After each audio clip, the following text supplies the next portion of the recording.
और सीखने की प्रक्रिया हमेशा धीमी होती है।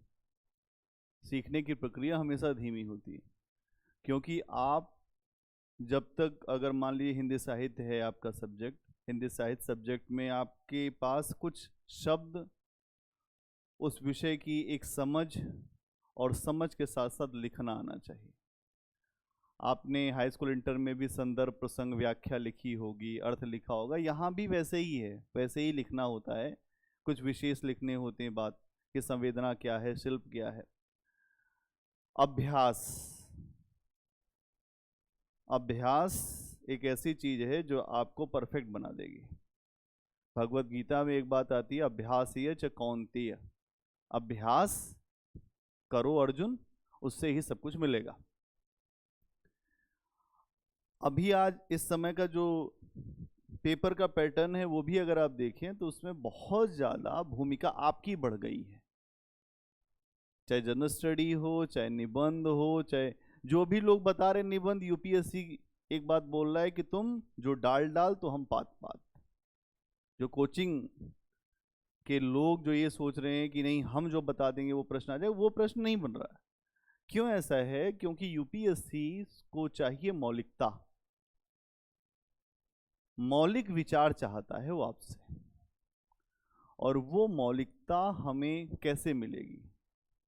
एक ऐसा विद्यार्थी चाहिए जो निरपेक्ष होकर सोच पाए, एक ऐसा विद्यार्थी चाहिए जो कल्पनाशील हो, एक ऐसा विद्यार्थी चाहिए जिसके अंदर ये भी बात हो कि अपनी चीज़ों को कैसे बेहतर से बेहतर कम संसाधनों में प्रस्तुत किया जा सके। यूपीएससी का एग्जाम एक ऐसा एग्जाम है जहां पर आपको बहुत सारी चीज़ें सीधे नहीं आएंगी, लेकिन यूपीएससी के पूरे प्रश्नों को लिखना होगा। जैसा पूजा तुमने इस बार किया एग्जाम में, उस लिखने की वजह से जो लोग बहुत अच्छा लिख रहे थे उनसे भी तुम अच्छा नंबर ले आई। क्या बात समझ में आई? ऐसे ही सिलेक्शन भी है। आप लिख बहुत अच्छा रहे लेकिन आपका पेपर ही कंप्लीट नहीं हो रहा, बाहर हो जाएंगे। आप सामान्य लिखते हैं लेकिन पूरा लिखाते हैं तो एवरेज से ऊपर ऊपर नंबर मिल जाएगा आपको। हिंदी साहित्य में आपको नंबर अच्छे मिलने की कुछ तौर तरीके हैं जिससे आपको नंबर अच्छा मिल जाएगा। पहले तो जो भी टॉपिक आप पढ़ते हैं उस टॉपिक पे अपनी एक सामान्य समझ बनाइए कि उस टॉपिक को हम क्यों पढ़ रहे हैं। ऐसे अगर आपने देखा तुलसीदास अगर हम लोग पढ़ रहे थे तो तुलसीदास में लोक मंगल क्या है, लोक मंगल की भावना क्या है,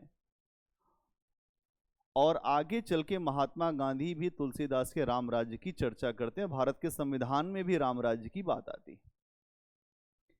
केवल पढ़ने के लिए नहीं पढ़ना है, समझने के लिए भी पढ़ना है कि अगर प्रश्न आएगा तो हम कैसे लिखेंगे। तुलसीदास में लोक मंगल कैसे है?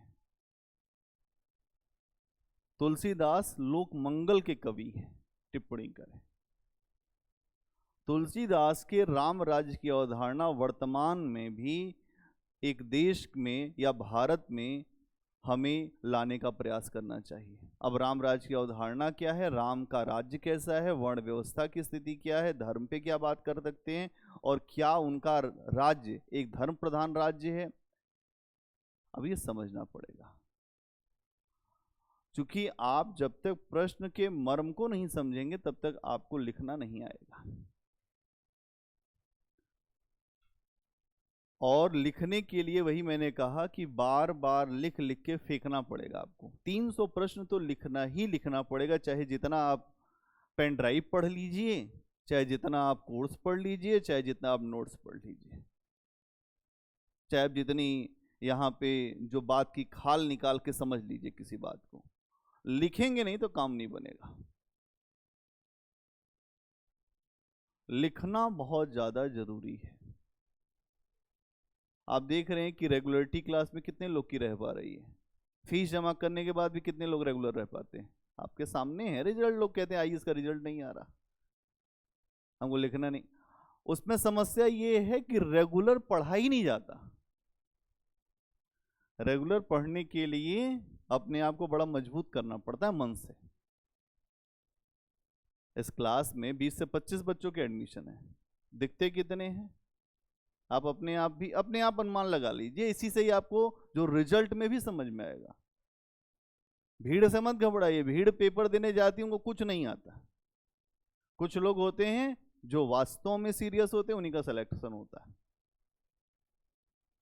ना सबका हुआ है ना सबका होगा। भाई डीएम एक जिले में एक ही होता है? नहीं, लाखों में एक।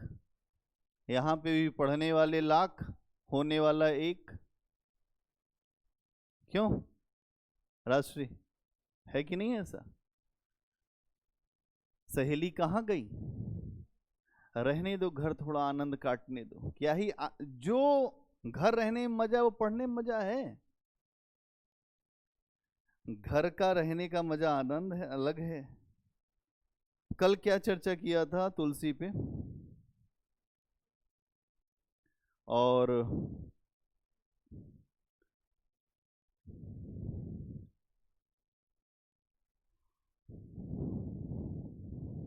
क्या चर्चा हुई थी? आपको समझ में आ गई थी बातें? अगर आप इसमें जो प्रश्न बनते हैं, अगर आप इनके जो प्रश्न को देखें तो आपके सामने एक बात समझ में आएगी कि प्रश्न कैसा है और उसके अनुरूप आपने चीजों को अच्छे से किया या नहीं किया। तुलसीदास पे प्रश्न हर साल आया हुआ है। कोई ऐसा जो साल नहीं है जिस साल तुलसी पे प्रश्न न हो। हर साल प्रश्न है।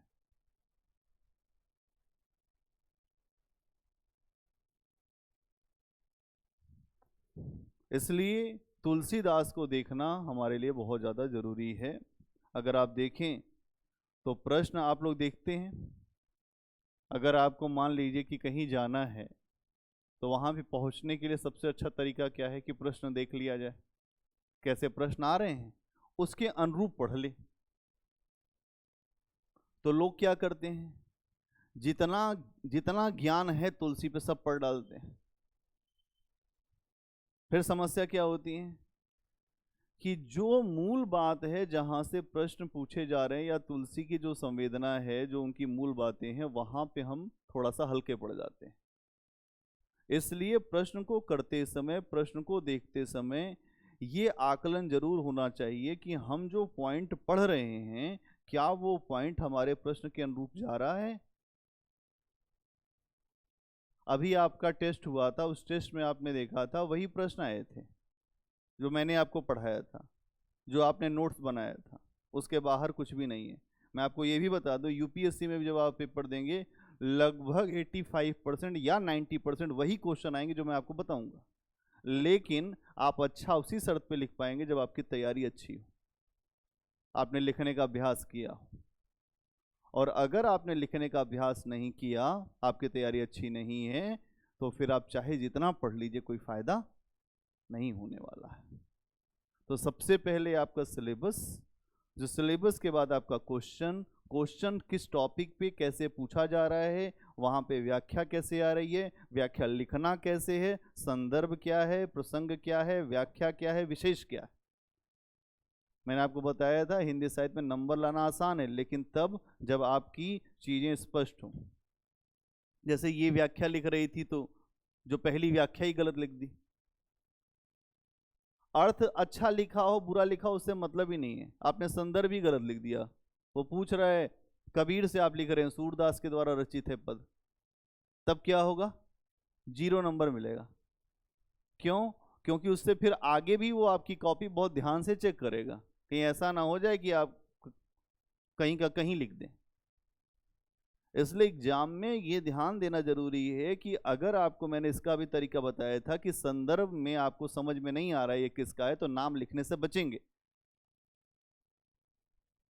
लेकिन याद आए तब तो गुरु की शिक्षा। एग्जाम के समय वो याद ही नहीं रहता। अब जब याद नहीं रहेगा तो उल्टा पुल्टा लिख देंगे। अब सूर का कबीर में चला जाएगा, कबीर का तुलसी में चला जाएगा, तुलसी का सूर में आ जाएगा, हो गया सब खत्म बाजार। जितना नंबर लाना था सब नंबर खत्म हो गया। इसलिए हमें ये बात सोचनी पड़ेगी कि हम कैसे पढ़ें, क्या पढ़ें, कितना तरीका हमारा बेहतर हो। क्या आपको ये बात समझ में आ गई पूरी? कल हम लोगों ने जो पारिवारिक जीवन का आदर्श, जो जो तुलसी की सामाजिक चेतना में पारिवारिक जीवन का आदर्श समझा था। आदर्श का मतलब क्या होता है? पारिवारिक जीवन का आदर्श,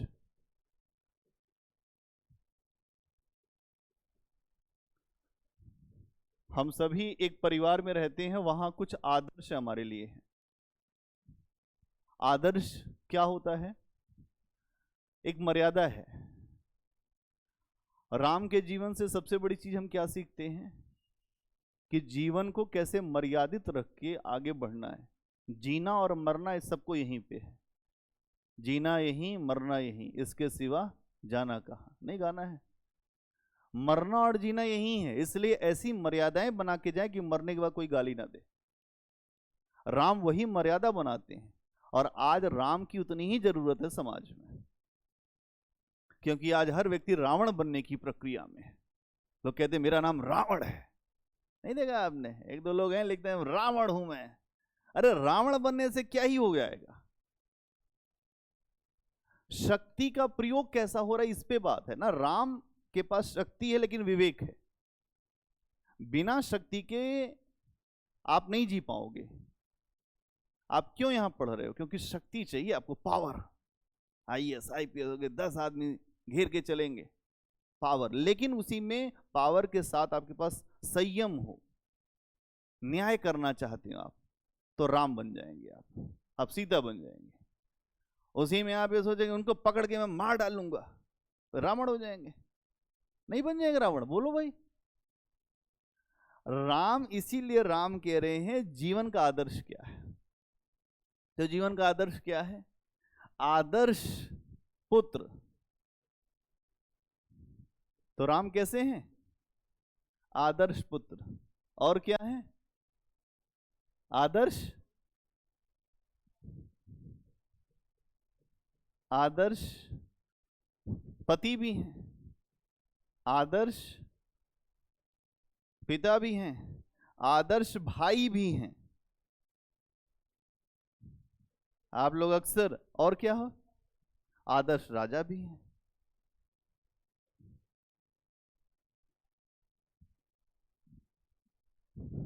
सब है राम। पढ़ आप रहे हिंदी साहित्य, इसका मतलब यह भी है कि आज के समाज में राम की जरूरत क्या है। क्या राम केवल मंदिर में जाएं, आप उनकी पूजा कर ले, राम का काम हो गया पूरा? किसी व्यक्ति को जब तक आप अपने जीवन में नहीं उतारेंगे तब तक राम का रामत्व तो नहीं जागेगा। आदर्श शिष्य भी थे, ये भी है। आदर्श जो शिष्य भी कर दीजिए। एक और बात कह रही, आदर्श शिष्य ठीक है, अपने गुरु का सम्मान करते थे। राम के अंदर ये सारी चीजें हैं। आज अगर इस तरह के व्यक्ति हो, ऐसे ना भी हो, लेकिन थोड़ा बहुत भी राम को मान लें, या थोड़ा बहुत राम को मानने का मतलब ये नहीं कि उनका जो धर्म या उनको जाके मंदिर में मान लीजिए। राम को मानने का मतलब है कि त्याग के लिए तैयार रहिए। ये सारी चीजें हैं। आदर्श पुत्र कैसे? पिता ने अपनी पत्नी को वचन दिया कि तुम्हें वर दूंगा, अगले दिन राज्याभिषेक होना है राम का, लेकिन राम राज्याभिषेक से पहले ही राम के सामने एक बात आई कि भाई आपके पिता आपको वनवास के लिए बोल रहे हैं, आपकी माँ ऐसा चाहती है। राम को न प्रसन्नता हुई न राम को दुख हुआ। लेकिन जब पिता को देखा तो पिता एकदम दुख में थे, बहुत दुखी। लेकिन राम ने कहा इसमें तो कोई दुख की बात नहीं है, मैं जंगल चला जाऊंगा। राम जंगल जा रहे हैं तो छोटा भाई खड़ा हो गया, आदर्श भाई। आज समय तो भाई पहले ही कह देगा भैया जा रहा है कब जाओ, नहीं कह देगा? बताओ भाई, भाई भाई की मर्यादा कहां रह गई है? अब तो भाई ये सोच रहा भैया जा रहा है कब जा लो। कलयुग चल रहा है ना, घोर कलयुग चल रहा है। उस समय का भाई कैसा है? कह रहा है भैया आप अकेले नहीं जाओगे, मैं चल रहा हूं ना साथ में। एक से भले दो, जंगल में डर लगे दोनों भाई एक साथ रह लेंगे। तब तो पत्नी ने कहा कि भाई मैं भी चलूंगी। राम ने समझाया यहाँ सेवा करो, ये उन्होंने कहा ना मैं साथ चलूंगी। गए। माँ कैसी हैं, आदर्श माता क्या होती हैं, आपको रामचरितमानस में आदर्श माँ और एक ऐसी माँ का भी चर्चा आएगा कि जो आदर्श नहीं रही। दोनों ही चीज आपको दिखेगी। अगर आदर्श माँ है तो उसकी क्या स्थिति होगी, वो सबके प्रति जो करुणामय होगी, चाहे अपना पुत्र हो चाहे किसी और का पुत्र हो, सबको बराबर मानेगी, सम मानेगी। जैसा कौशल्या के बारे में कहा गया है, जैसा सुमित्रा के बारे में कहा गया है कि सुमित्रा अपने पुत्र को भेज देती हैं राम के साथ जो उनका खुद का पुत्र नहीं है, और ये बोल के भेजती हैं कि आज से यही तुम्हारे पिता हैं और सीता तुम्हारी माँ है।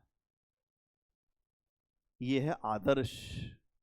तो पारिवारिक जीवन आज जो टूट रहे हैं उसके पीछे क्या हो गया है, आदर्श समाप्त हो चुके हैं। न कोई राम बचा, लोग कहते हैं ना राम बचा है तो सीता क्यों बनेगी, लड़कियां भी कहती हैं राम तुम रहे नहीं तो हम सीता क्यों रहे। आज तो खलनायक ज्यादा प्रेरित कर रहा है हमें, नायक नहीं खलनायक। ये है पारिवारिक मूल्य। आदर्श भाई, आदर्श भाई पे आज तक वैसे भाई ही नहीं हुए दुनिया में। लक्ष्मण 14 साल जंगल, जो शक्ति खा गए भाई के लिए।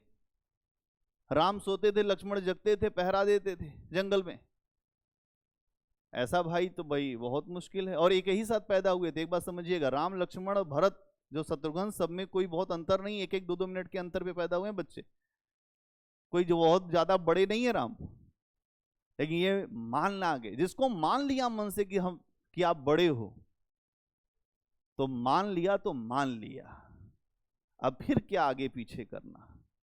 यहां तो लोग बड़े होने के बाद भी छोटा कह रहा है, अरे जानते हैं इनको कितना इनको आता है। हर परिवारों में देखो ना आप, छोटा भाई आईएएस हो गया, बड़ा भाई कुछ नहीं कर रहा है, घर पे खेती कर रहा है, उसकी देखिए फिर उससे कैसे बात होगी थोड़े समय के बाद। अरे जानते हैं इनको यही करना है, ये मर्यादाएं खत्म है। तो तुलसी के राम, तुलसी के जितने पात्र वो मर्यादा को स्थापित करते हैं, और तुलसीदास ने खलनायकों के माध्यम से अमर्यादा को भी दिखाया कि जो खलनायक होते हैं वो अमर्यादा ही दिखाते हैं, वो अच्छे होंगे ही नहीं। रावण के पास सब कुछ है, अच्छी पत्नी मंदोदरी, अच्छा राज्य, सोने की लंका, धन वैभव, मेघनाथ जैसा पुत्र जो इंद्र को बंदी बना के ले आता है। इंद्रजीत है वो, जिसके यहां सारे देवता पानी भरते हैं, वो है रावण। हंसता है तो धरती कांपने लगती है कि अब हंस रहा है, कुछ करेगा लग रहा है। चलत दशानन अवनी डोली, चलता था अवनी डोलने लगती थी, जैसे दशानन चलता था। इतनी शक्ति थी दशानन के पास, लेकिन एक महिला को अपहरण करके ले आया दशानन। जब शक्ति आती है तो दिमाग भी खराब हो जाता है। अब मेरे सामने कौन है, उठा लो कोई किसी को। नहीं, आपने देखा नहीं अपराध के पीछे क्या है, बताओ मुझे आप, विशाल बताओ, अपराध के पीछे कुछ है? अपराध के पीछे यही बात है, मानसिकता काम करती है। किसकी मानसिकता क्या है? मानसिकता अगर ये हो जाए, हमें कोई कुछ नहीं कर पाएगा। अभी आप लोगों ने कल न्यूज़पेपर में देखा कि 2-3 सोहदे थे और पुलिस ने उनको रोका तो पुलिस की राइफल खींच लिया अंबेडकर नगर में। ये क्या है? हमारे सामने हम पुलिस को कुछ नहीं समझते, बाद में पुलिस ने गोली मार दी पैर पे। लो, पुलिस तो आप भाई, आप जैसा व्यवहार करोगे पुलिस वैसे ही आपको देगी, आप चाहे जितने बड़े आदमी हो। इसीलिए बड़े लोगों ने कहा कि न पुलिस की दोस्ती अच्छी, न पुलिस की दुश्मनी अच्छी, दोनों ही अच्छी नहीं। दोस्ती भी मत करिए पुलिस वालों से और दुश्मनी भी मत करिए पुलिस वालों से, क्योंकि कब आपको गवाह बना देंगे कुछ पता नहीं। तो यहां ये बात आपको समझना होगा। और क्या है? आदर्श मां तो सीता भी है कि नहीं? अपने पुत्रों का लालन पालन करती हैं, लव कुश नाम के पुत्र हैं, और सारी व्यवस्थाएं करती हैं। जो बच्चे जंगल में हैं लेकिन एक बार भी महसूस नहीं होने दिया कि पिता तुम्हारे बहुत खराब हैं, ये हैं वो हैं। आजकल की महिला होती तो सबसे पहले अपने पति को 10 गाली देती, बताओ ऐसा कर दिया, तुम्हारे पिता बहुत गंदे आदमी हैं, ऐसा वैसा। लेकिन असली माता ऐसा नहीं कर सकती। असली माँ पहले अपने पुत्र को सही करेगी, बाद में जो देखा जाएगा वो देखा जाएगा। यही महिला का सही होना बहुत ज्यादा आवश्यक है। जीजाबाई के यहां ही शिवाजी पैदा होंगे, सबके यहां शिवाजी आ ही नहीं सकते। जीजाबाई जैसी मां होगी तो शिवाजी जैसा पुत्र होगा। महाराणा प्रताप वहीं जन्मेंगे जहां उनके लिए एक व्यवस्थित आधार होगा। अकबर वहीं जन्मेगा जहां उसकी परवरिश होगी। आप समझिएगा, दुनिया के जितने महान लोग जो हुए हैं उनके पीछे उनकी परवरिश काम करती है। या तो बहुत संघर्ष होगा या तो बहुत शिक्षा होगी। शिक्षा और संघर्ष का मिला जुला नाम है व्यक्ति का निर्माण। आप एक अच्छे व्यक्ति हैं, आपका निर्माण उसी समय होगा जब आपकी परिस्थितियां वैसी हों। तो यहां मैं वही बता रहा हूं कि राम के इस पूरे परिवार में भाई जो दशरथ जैसा पिता हुआ क्या आज तक? हुआ क्या? बोलिए। बहुत बच्चे मरे, आज तक कोई आपने ये नहीं सुना होगा कि पिता जल्दी गया। लेकिन दशरथ ऐसे पिता हैं कि अपने पुत्र के वियोग में जी नहीं पाए। भरत जैसा भाई हुआ कहीं? ये चरित्र हमारे जीवन में हल्के से उतर आ जाएं तो राम राज्य की जो संकल्पना, जो महात्मा गांधी के दर्शन में राम राज्य है, वो यही है कि जहां एक दूसरे से विरोध नहीं है। हम सभी एक पारिवारिक कुटुंब हैं। आज की सरकार इसी पे बात कर रही है, वी आर फैमिली। ये दर्शन वो लेके कहीं से नहीं आए हैं। जब आप ये सारी चीजों पढ़ोगे तो आपके सामने आएगा कि हम सभी परिवार हैं। राम के यहां वर्ण व्यवस्था भी खंडित होती है। ऐसा लगता है कि तुलसीदास वर्ण व्यवस्था का समर्थन करते हैं, लेकिन तुलसी बाद में भी ये इस बात को कहते हैं, सबसे बड़ा नाता ईश्वर के यहां भक्ति का है। वो कहते हैं तुलसी कि मैं जो मांग के खाऊंगा फिर मसीत में सोऊंगा, न मैं किसी के काम का न कोई मेरे किसी काम का। मुझे धूत कहो अवधूत कहो, राजपूत कहो, तुम जो मन कहे वो कहो, लेकिन अब मैं किसी के काम का रहा ही नहीं। इसीलिए जो वास्तव में ईश्वर में जुड़ जाता है वो किसी से भेदभाव नहीं कर सकता, चाहे वो हिंदू हो, मुसलमान हो, सिख हो, ईसाई हो। और जो वास्तव में जुड़ा नहीं है वही लड़ाने का काम करता है, वही सांप्रदायिकता पैदा करता है। जब एक ही प्रकाश सबको रोशनी दे रहा है तो हम उस प्रकाश देने वाले को क्यों गाली दे सकते हैं? कैसे गाली दे सकते हैं? कैसे बुरा कह सकते हैं? आप बताओ मुझे सोच के। आज इस देश में जो समस्या है उसके पीछे का मूल कारण क्या है? हर व्यक्ति ये कहना शुरू करता है कि मेरा धर्म सबसे अच्छा है, सबसे बेहतर है, इससे अच्छा तो कुछ है ही नहीं। इसलिए समस्या है, इसलिए दिक्कत है। तो यहां तुलसी के राम, तुलसी के पात्र पारिवारिक आदर्शों की स्थापना करते हैं, और जिन आदर्शों की आज हमें बहुत ज्यादा जरूरत है। एक पत्नी व्रतधारी है राम। आज के समय में क्या है? हमारे परिवार में विखंडन क्यों है? हमारे परिवार में समस्या क्यों है? आप सोच के बताओ, क्यों है समस्या? आज संयुक्त परिवार बिल्कुल टूट रहे हैं, क्यों? और लोग एकदम ज्वाइंट फैमिली में नहीं काम करना चाहते, नहीं रहना चाहते, सबको न्यूक्लियर फैमिली चाहिए कि हम भी शहर रहेंगे। बिल्कुल रहिए, रोजगार के अवसरों के लिए बिल्कुल शहर में रहिए, लेकिन जब गांव जाएं, घर जाएं तो सब एक में रहे। कहना आसान, करना उतना ही कठिन है, और इससे समस्याएं होती हैं।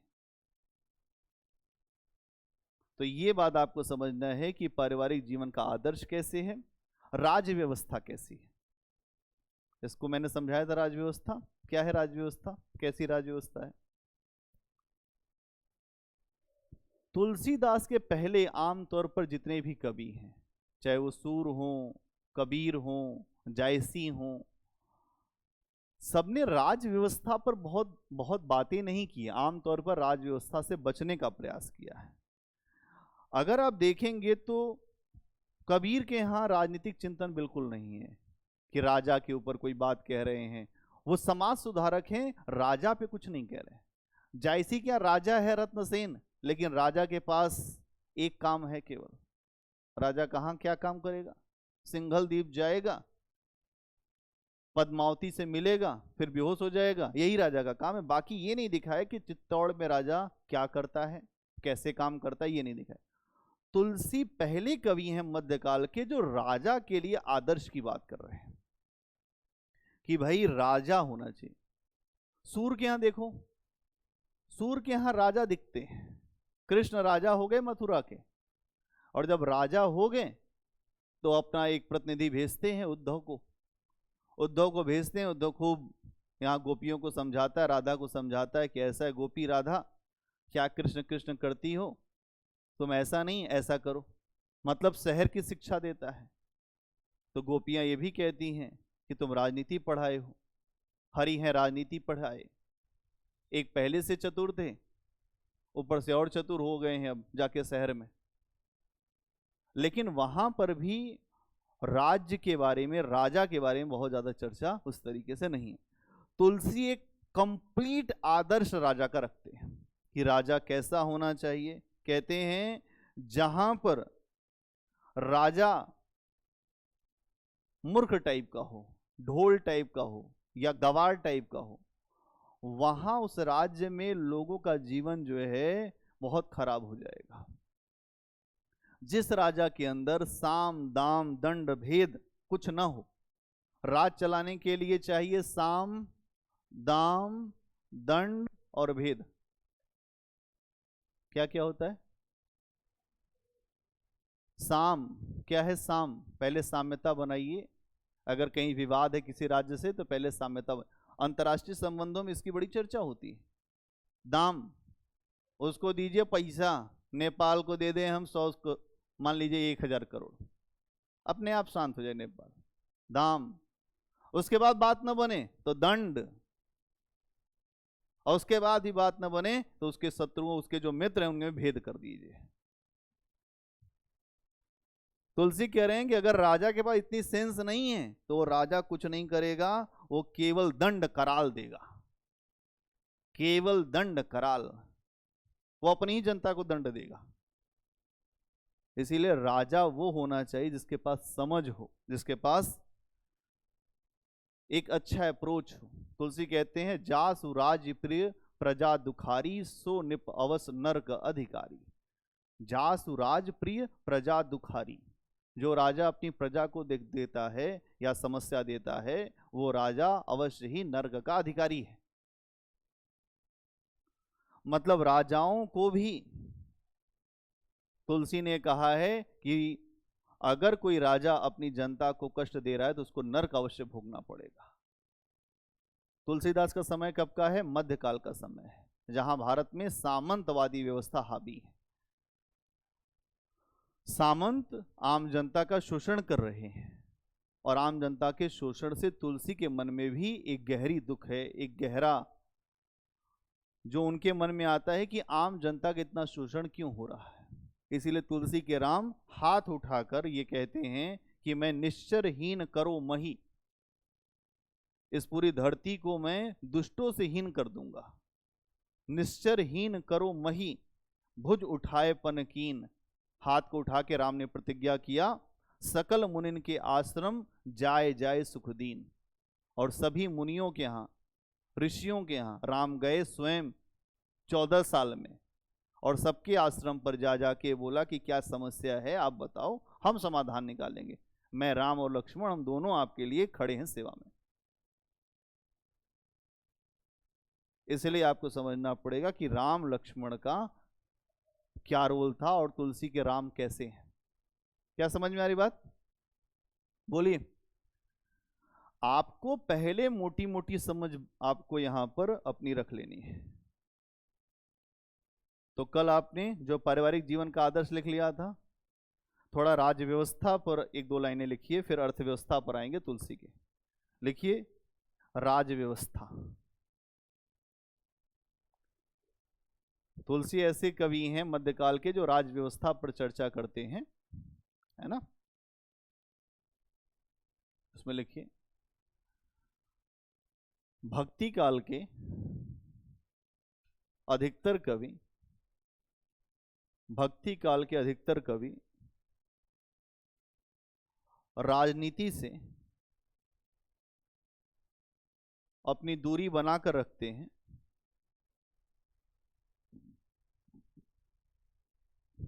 भक्ति काल के अधिकतर कवि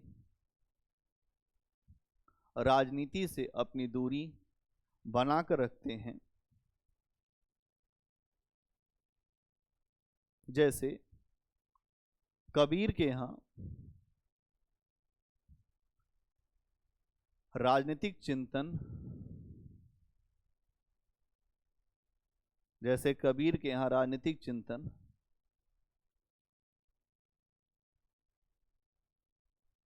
हमें नहीं दिखाई देता।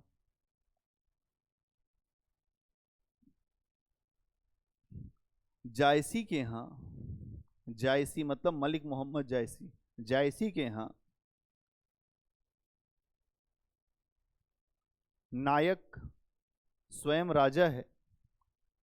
जायसी के यहाँ नायक स्वयं राजा है, किंतु राज्य की चिंता उसमें नहीं दिखाई देती, किंतु राज्य की चिंता उसमें नहीं दिखाई देती।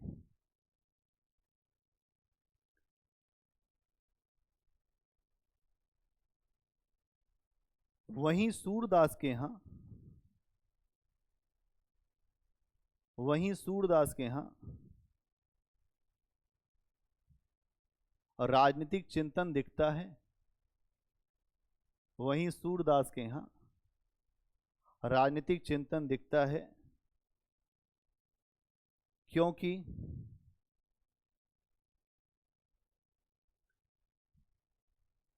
कृष्ण मथुरा के राजा बन चुके हैं, क्योंकि कृष्ण मथुरा के राजा बन चुके हैं।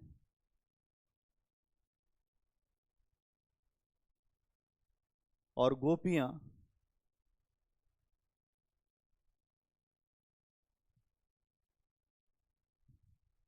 कृष्ण के ऊपर व्यंग करती हैं, व्यंग करती हैं।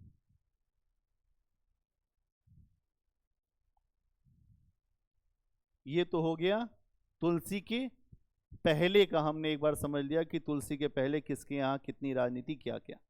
अगला पॉइंट बनाइए, पूरे भक्ति काल में, पूरे भक्ति काल में तुलसीदास, पूरे भक्ति काल में तुलसीदास अकेले ऐसे रचनाकार हैं, अकेले ऐसे रचनाकार हैं जो अपने समय के, जो अपने समय के राजनीतिक प्रश्नों से टकराते हैं, जो अपने समय के राजनीतिक प्रश्नों से टकराते हैं।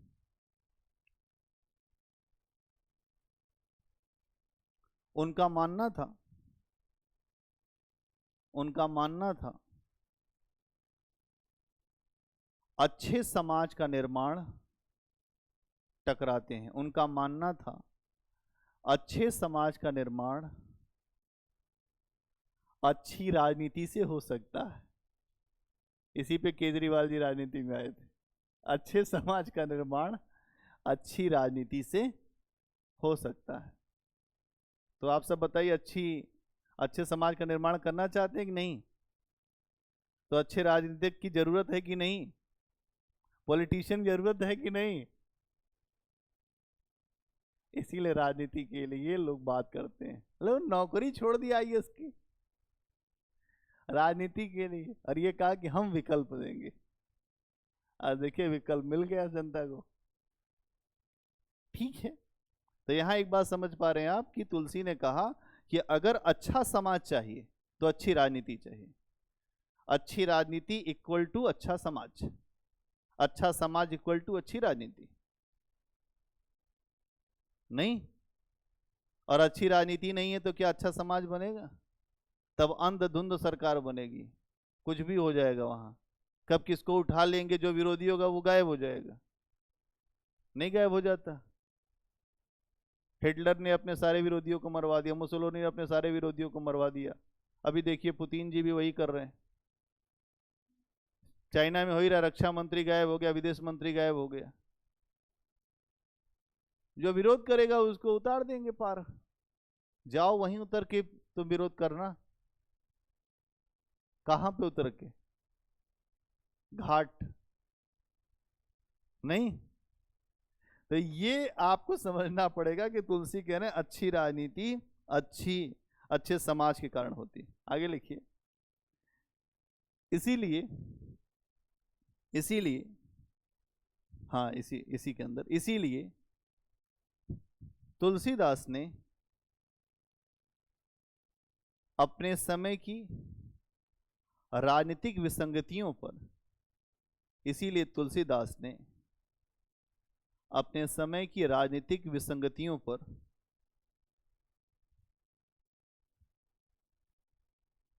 प्रहार किया है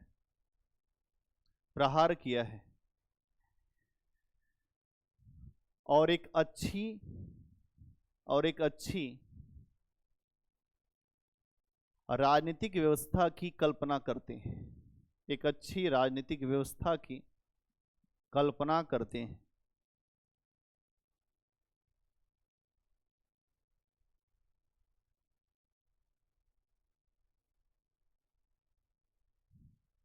उदाहरण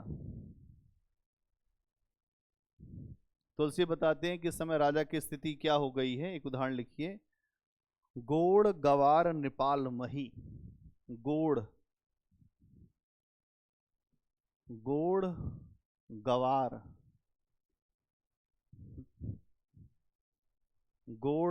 निपाल मही। गोड़ गवार निपाल मही। जमन महामहिपाल।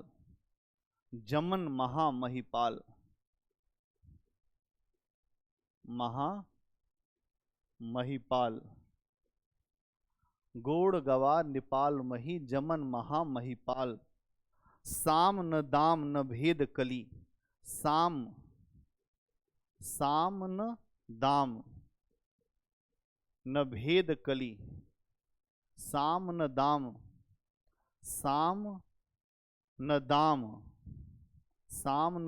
न, उसके बाद न फिर है। न भेदी कली मतलब कलयुग में। साम न दाम न भेदी कली। केवल दंड कराल। केवल दंड कराल। क्या है कलयुग में? केवल राजा के पास गए, वो पूछेगा भी नहीं कि क्या किया तुमने, फांसी। जिसकी गर्दन मोटी है उसको फांसी। आपने सुना ही था, जो रसगुल्ला मलाई ज्यादा खाता है राजा के दरबार में। ऐसे ऐसे राजा हुए कि तुम्हारी गर्दन मोटी, इसका मतलब कि तुमने ही अपराध किया। कलयुग में राजा ऐसे ही चलते हैं। आइडिया से अगर अपराधी आइडिया से पकड़ा जाए तो ऐसे ही पकड़ा जाता है। हमारे राज्य में तो चोर होगा नहीं, फिर दूसरे राज्य का चोर है। अब तुम दूसरे राज्य के हो इसलिए तुम चोर हो। कहानी सुनाई थी ना जो गुरुचेला की, इसको कहते हैं दंड कराल। वो कहानी सुने थे ना? कुछ लोग कह रहे नहीं सुने। अरे मोटी गर्दन वाली कहानी है, कभी सुनाऊंगा। रसगुल्ला मलाई खाने वाले लोग, जो व्यक्ति लालची होते हैं, बहुत ज्यादा फंसते हैं। मुंशी प्रेमचंद का उपन्यास है गबन। उसमें यही बताया गया कि एक महिला के लालच की वजह से कैसे एक पति उसका फंस गया, सीधा साधा पति। उसने एक फाइल की चोरी कर दी क्योंकि महिला को हार बनवाना था। उसने कहा हार बनवाओ नहीं तो जान ले लूंगी। उसने कहा तुम जान मत लो, फाइल ही मैं चुरा देता हूं।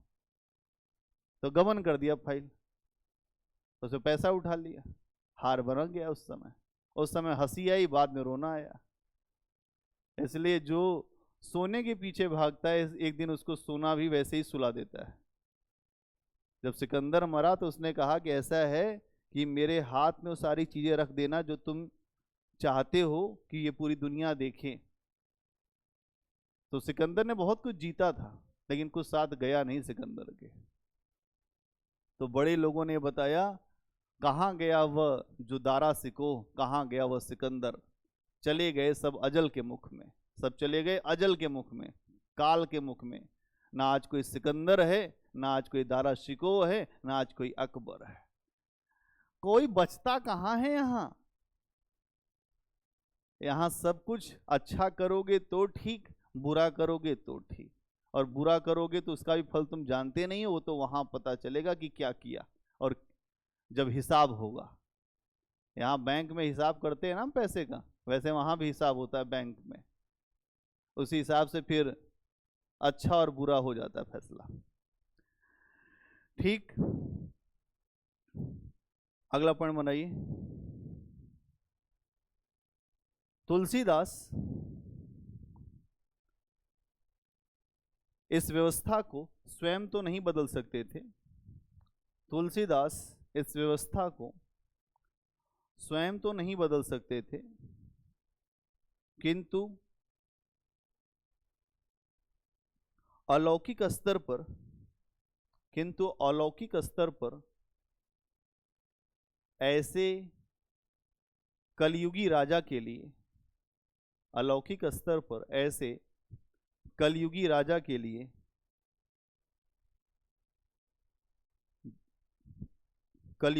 के लिए दंड की भी बात करते हैं, दंड की भी बात करते हैं। उदाहरण, जासुराज, जासुराज प्रिय प्रजा दुखारी, जासुराज प्रिय प्रजा दुखारी। जासुराज प्रिय प्रजा दुखारी, जो राजा अपनी प्रजा को, जो प्रिय प्रजा को दुख देता है। सो निप अवस, सो निप अवस नरक अधिकारी। कहाँ जाओगे? नरक में। क्या मिलेगा नरक में? बड़े बड़े तेल के कड़ाहे, उसी में तुम्हारी पकौड़ी बना देंगे। अब भयभीत कर रहे हैं तुलसी की, अगर तुम ऐसी गलती करोगे तो यहां तो जो मन करे वो कर लो, वहां लेकिन तुम्हें पता चलेगा।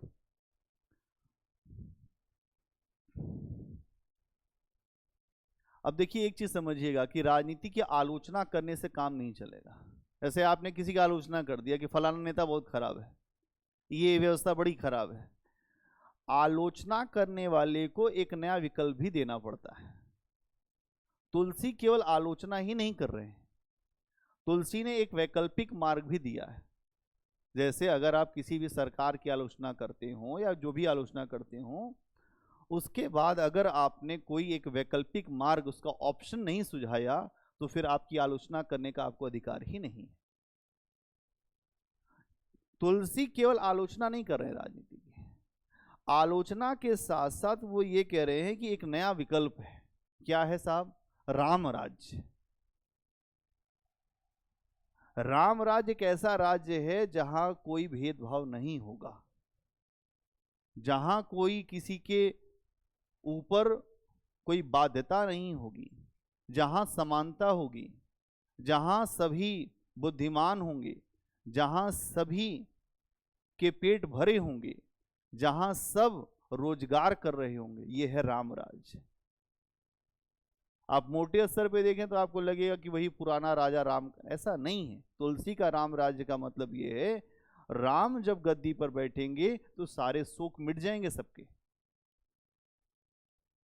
राम राज बैठे त्रिलोका, हर्षित भय गए सब शोका। राम जैसे गद्दी पर बैठे, सब हर्षित हो गए और सबके शोक मिट गए, दुख मिट गया, है ना? ये है राम।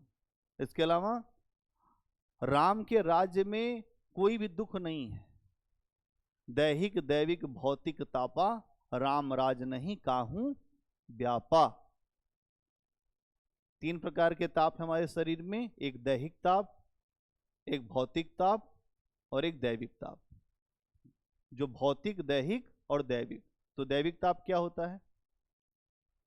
जो दैविक ताप क्या होता है? कोई आपदा आ जाए, आपने बहुत अच्छा घर बनाया, आपदा आके सब खत्म, इसको क्या कहेंगे? दैविक ताप। जो भौतिक ताप क्या होता है? अचानक हम जा रहे थे गाड़ी से, आया सामने वाला, हम उसको कुछ नहीं जानते हैं, अचानक लड़ाई हो गई, उसने बंदूक निकाला, उसने गोली चला दी, हमने भी चला दी, एक आदमी गया। जाना था कहीं और, पहुंच गए कहीं और। जाना था जापान, पहुंच गए लंदन, जेल 302। ऐसा हुआ बहुत लोगों के साथ।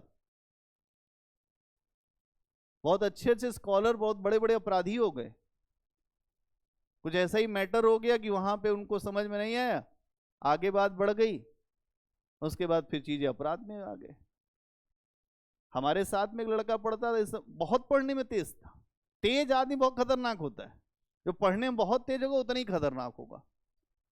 वो साइंस का विद्यार्थी, तेज बहुत था। बाद में ऐसे कोई बात हुई, हाथापाई हो गई। अब हम इलाहाबाद विश्वविद्यालय में पढ़े हुए, वहां लड़ाई तो तुरंत ही हो जाती है। फिर गोली चल गई। अब गोली चलाने वाले वही महोदय, बाद में हमें पता चला कि उसी ने मार दिया। हमने कहा इतना पढ़ने में तेज लड़का, स्कॉलर लड़का, ऐसा कैसे कर सकता? बाद में वो अपराधी हो गया। अब वो जो विधायक का इलेक्शन लड़ा, एक बार फोन किया उसने मुझको जेल से। हमने कहा यार तुमने मुझको क्यों फोन कर दिया भाई?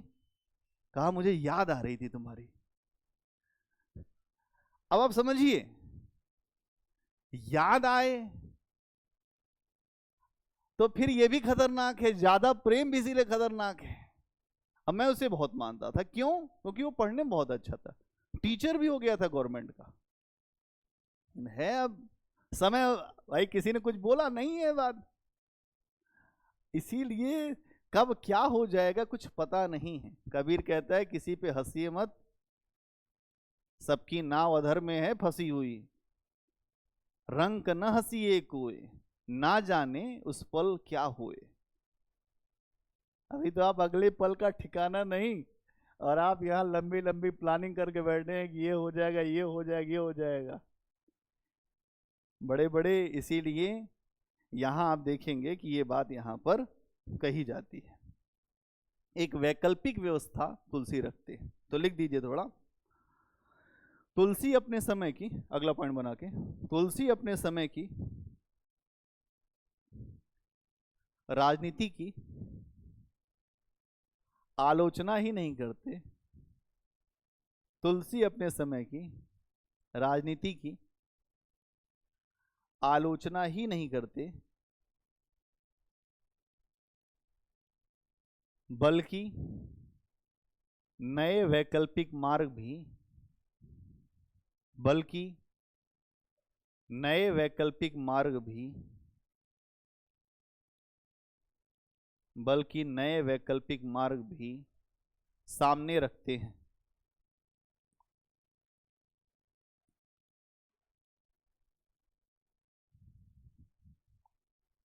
उनके अनुसार, उनके अनुसार राजनीति और राजा के लिए कई आदर्श हैं।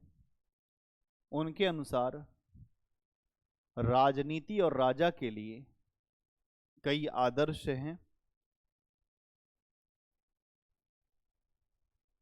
और ये सभी आदर्श राम के चरित्र में,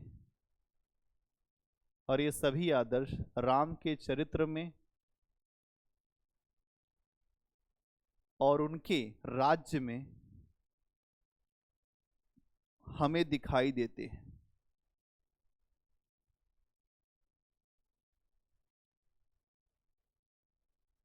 हमें दिखाई देता है। तुलसी कहते हैं, लिखते जाइए, तुलसी कहते हैं राजा को अपनी जनता के लिए प्रतिबद्ध होना चाहिए। राजा को अपनी जनता के लिए प्रतिबद्ध होना चाहिए।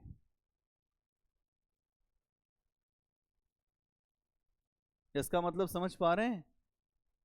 फ्रांस की क्रांति, अमेरिका की क्रांति से पहले ही भारत में तुलसीदास कह रहे हैं राजा जो है जनता के प्रति प्रतिबद्ध होगा, तभी राज्य चलेगा। मध्यकाल में एक ऐसा व्यक्ति जो संत है वो राजा के लिए आदर्श रखता है, और तुलसी के राम यही कहते हैं, कोई मेरे लिए भेदभाव नहीं है, कोई महिला हो पुरुष हो, जो जीव जंतु हो, राम के यहां सब बराबरी का दर्जा पाते हैं। आप बताइए, जामवंत कौन है? भालू। हनुमान कौन है? बंदर। नहीं। विभीषण कौन है? जो राक्षस कुल का। सबरी कौन है? आदिवासी कोल भील। तो गिद्ध कौन है? जो मांस खाने वाला, जो जटायु, उसका भाई था संपाति, जिसने बाद में बताया था वहां बैठ के, मैं देख पा रहा हूं कि सीता कहाँ बैठी अशोक वाटिका में। तो सारे बंदरों ने कहा संपाति जी तुम ही ले आओ जाके। कहा मैं उड़ नहीं पाऊंगा, मेरे पंख कटे हुए हैं। अंगद जी ने कहा फिर हम लोग मरे। अंगद को कहा गया तुम चले जाओ। पहले जामवंत जी ने युवाओं में खूब जोश भरा, बंदरों की सेना में, कौन जा सकता है, कौन जा सकता है, कौन जा सकता है। अंगद खड़े, मैं चला जाऊंगा लेकिन आ नहीं पाऊंगा। क्यों? क्योंकि उनको ये श्राप था कि अक्षय कुमार के सामने पड़ते ही तुम मार दिए जाओगे। बाद में हनुमान जी उठाए गए, जामवंत ने कहा तुम कर सकते हो। कहे मुझे, मैं नहीं कर पाऊंगा। कहे नहीं, कर जाओगे। तो उनकी शक्ति थी, फिर शक्ति को याद दिलाया गया। ऐसे ही हर व्यक्ति के अंदर शक्ति है, हम अपनी शक्ति को भूले हुए हैं। अगर शक्ति याद आ जाए तो बहुत बड़ा समुद्र भी हम पार कर सकते हैं, लेकिन अगर शक्ति याद ना आए तो एक नाला भी पार करना मुश्किल हो जाएगा। आपको नाले की कहानी सुनाई थी मैंने। एक नाला पार करने के चक्कर में जो पंडित जी शहीद हो गए थे, बाकी सब कूद गए और पंडित जी वहीं गिर गए। क्योंकि समस्या क्या है, एक पे विश्वास जहां जिसका होगा वो कुछ काम कर जाएगा, जो अनेक पे करेगा वो फंस जाएगा। इसलिए एक ही है सब, गंगा एक, यमुना एक, सरस्वती एक, समुद्र भी एक, सब एक ही हैं। इसीलिए जो विवेकानंद जी ने कहा कि जैसे सभी नदियां समुद्र में अपने जल को गिराती हैं और अपने अस्तित्व को खो देती हैं, वैसे ही जो सभी धर्म एक समुद्र में अपने आप को ले जाके गिरा देते हैं, और वहां ईश्वर एक है। इसीलिए उन्होंने ईसाइयत को और सबको एक ही बताया, सबका मूल एक है। यहां पर समझना पड़ेगा कि राम के रूप में जो तुलसी के राम है वो कह रहे हैं कि मैं जनता के प्रति प्रतिबद्ध हूं, जनता के लिए शासन करता हूं,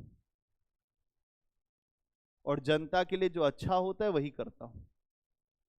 तो क्या कहते हैं राम? उदाहरण क्या लिख सकते हैं? निश्चरहीन करो मही।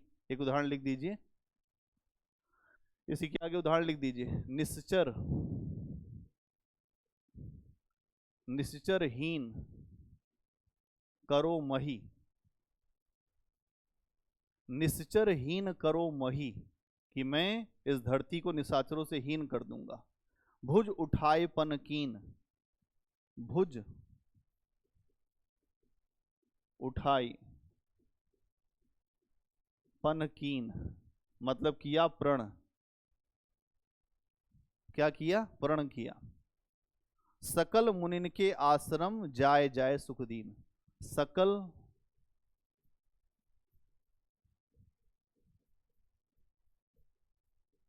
सकल मुनिन के आश्रम जाय जाय सुख दीन, जाय जाय सुख दीन। जो भुज उठाई मतलब हाथ, भुजा मतलब क्या होता है? हाथ। जो भुज उठाए पन कीन, पन मतलब होता है प्रण, पन, पन मतलब प्रण। अड़ रहा है? अच्छा,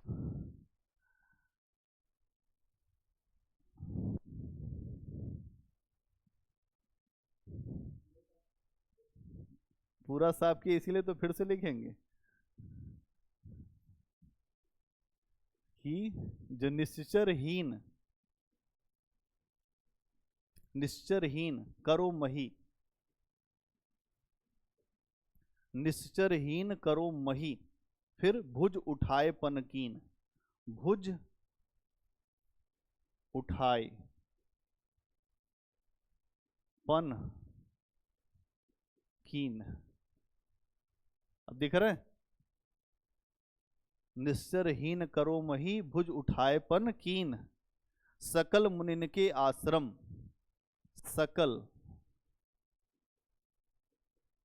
सकल मुनिन के आश्रम,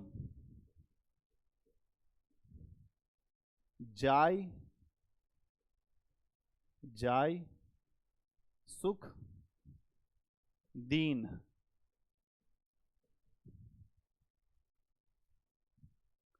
जाय सुख दीन।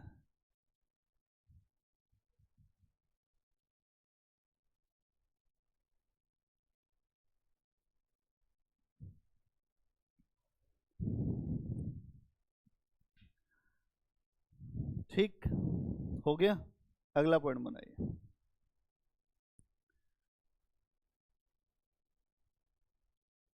तुलसीदास का मानना है, अगला पॉइंट, तुलसीदास का मानना है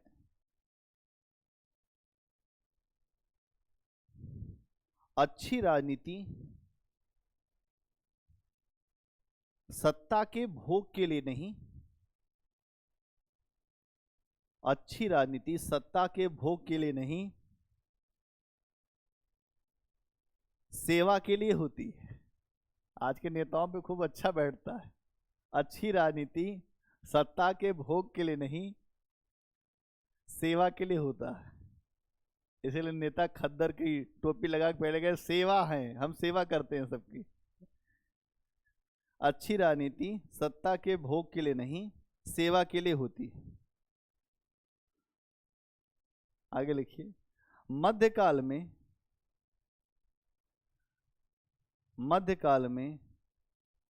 जहां राज्य को प्राप्त करने के लिए, मध्यकाल में जहां राज्य को प्राप्त करने के लिए पुत्र अपने पिता और अपने भाई की हत्या भी कर देता था।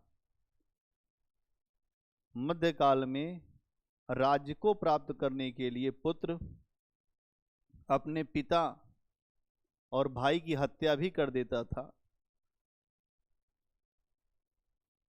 वहीं तुलसीदास के राम अपने अभिषेक की सूचना मिलने के बाद भी, वहीं तुलसीदास के राम अपने अभिषेक की सूचना मिलने के बाद भी खुश नहीं होते हैं, बल्कि विचार करने लगते हैं। खुश नहीं होते हैं बल्कि विचार करने लगते हैं। यहां तुम्हें कोई राजपद देगा, तुम पागल हो जाओगे। ये बताओ, मैं ही राजा बनने के लिए मेरा जन्म हुआ है, लेकिन राम है।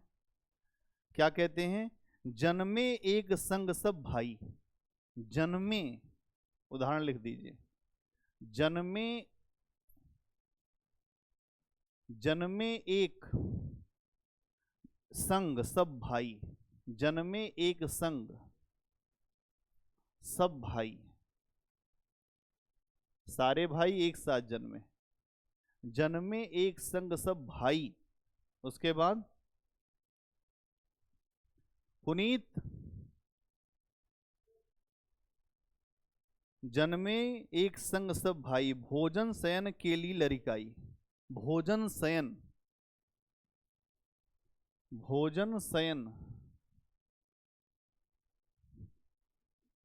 केली लरिकाई।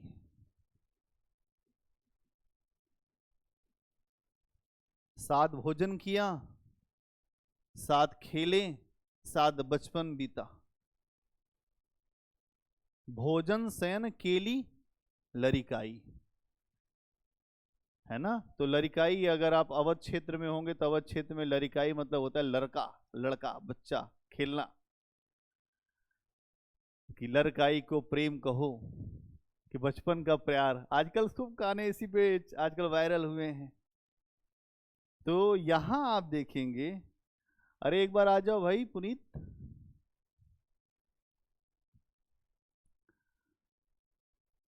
तो यहां इस बात को समझना पड़ेगा कि कैसे राम कह रहे हैं। एक फोन आ रहा है, इसको उठा के बात करना, लास्ट में 60 है, ठीक है। तो अगर आप इस बात को समझें कि राम का क्या मानना है, राम का मानना ये है कि एक साथ जन्म हुआ, हम सब एक ही बराबर हैं, तो मुझे राजा क्यों बना रहे हो। कहां से समस्या शुरू हुई है, राम के राजा बनाने से समस्या शुरू। कैकेयी को मंत्रा ने भर दिया कि अब तुम जो है नौकरानी बन के रहोगी, और जो राजरानी बन के घूमती हो ना, नौकरानी बन के घूमोगी। राम, कौशल्या अब राजरानी बनेगी, राजमाता कौशल्या, और तुम नौकरानी उनकी। इसको कहते हैं कि जब बुद्धि पर, अक्ल पर पत्थर पड़ना, क्या कहते हैं मुहावरा, अक्ल पर पत्थर पड़ जाना, बुद्धि भ्रष्ट हो जाना, विवेक का मर जाना, तमाम तरह की बातें। फिर राम क्या कह रहे हैं कि विमल वंश यह अंचित एकू, विमल वंश, विमल वंश यह अनुचित एकू, अनुचित एकू मतलब ये जो मेरा रघुवंश है, इस विमल वंश में यह अनुचित रीति है, एक अनुचित रूप है कि जो बंधु बिहाई बड़े अभिषेकु, कि बंधु बिहाई, बंधु बिहाई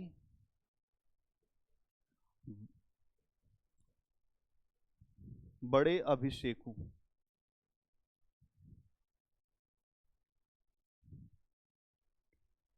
कि छोटे भाइयों को छोड़कर जो बड़े का अभिषेक किया जा रहा है। राम ऐसे राजा हैं, यहाँ पे गद्दी मिलने के बाद लोग कहे तुम आज से राजकुमार हो, छोटे वाले, मैं राजा। ये राम ऐसे नहीं है। और जहां मध्यकाल में आपने देखा औरंगजेब ने अपने ही भाइयों को मरवा कर उनको घुमवाया था।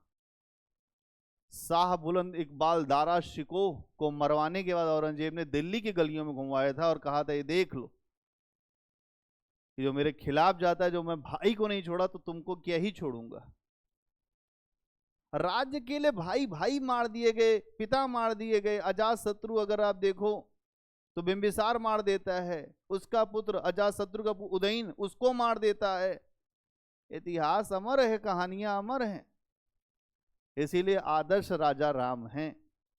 राम राज बैठे त्रिलोका, राम ऐसे राजा हैं कि जब बैठ जाते हैं तो सब मामला एकदम समाप्त, क्योंकि शक्ति भी है, मर्यादा भी है और शासन करने भी आता है। पद मिलने के बाद भी लोग शासन नहीं कर पाते। क्यों?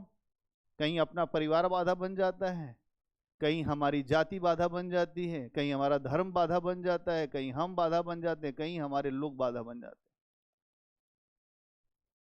अच्छा शासन वही कर पाएगा जो धर्म, वंश, जाति, लिंग से ऊपर उठ के बेहतर अप्रोच से काम कर पाए। इसमें समस्या क्या है कि बाद में उसके जो लोग होते हैं वो भी छोड़ देते हैं कि हमारी भी नहीं सुनता, हमारे धर्म का भी नहीं, हमारी जाति का भी नहीं है। ये खतरा होता है, लेकिन फिर भी अपने हृदय की आवाज सुनना चाहिए, वो ज्यादा बेहतर है। आखिरी में आत्मसंतुष्टि आपको अकेले ही मिलेगी, वो दुनिया के संतुष्टि देने से कुछ नहीं होगा। दुनिया फूल बरसाए और आप चोरी कर रहे हो तो आखिरी समय रोने के लिए आंसू भी नहीं मिलेंगे। और दुनिया आपकी आलोचना करती हो लेकिन आप अच्छा कर रहे हो, आखिरी समय आप हंसते हुए जाएंगे। ठीक है, तुमको जो समझ में आया वो तुम्हारी बात, हमें जो समझ में आया वो हमारी बात। इसलिए नेकी कर दरिया में डाल। कभी कभी नेकी करने के बाद भी आपके लिए अच्छे शब्द नहीं निकलते, क्योंकि आदत क्या है, जो बुराई देखने की। अगला पॉइंट लिखिए,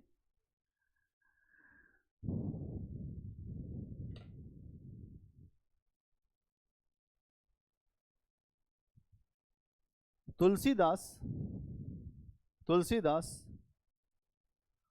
राजा को बहुत महत्व देते हैं। तुलसीदास राजा को बहुत महत्व देते हैं और उसे मुख के समान मानते हैं, और उसे मुख के समान मानते हैं। मुख मतलब मुंह। जैसे मुख भोजन को ग्रहण करता है, जैसे मुख भोजन को ग्रहण करता है लेकिन अपने पास कुछ नहीं रखता, जैसे मुख भोजन को ग्रहण करता है लेकिन अपने पास कुछ नहीं रखता, हमारे शरीर के सभी अंगों का, हमारे शरीर के सभी अंगों का पालन पोषण करता है, वैसे ही राजा को होना चाहिए। वैसे ही राजा को होना चाहिए। वैसे ही राजा को होना चाहिए। कैसा होना चाहिए? मुखिया मुख सो चाहिए। मुखिया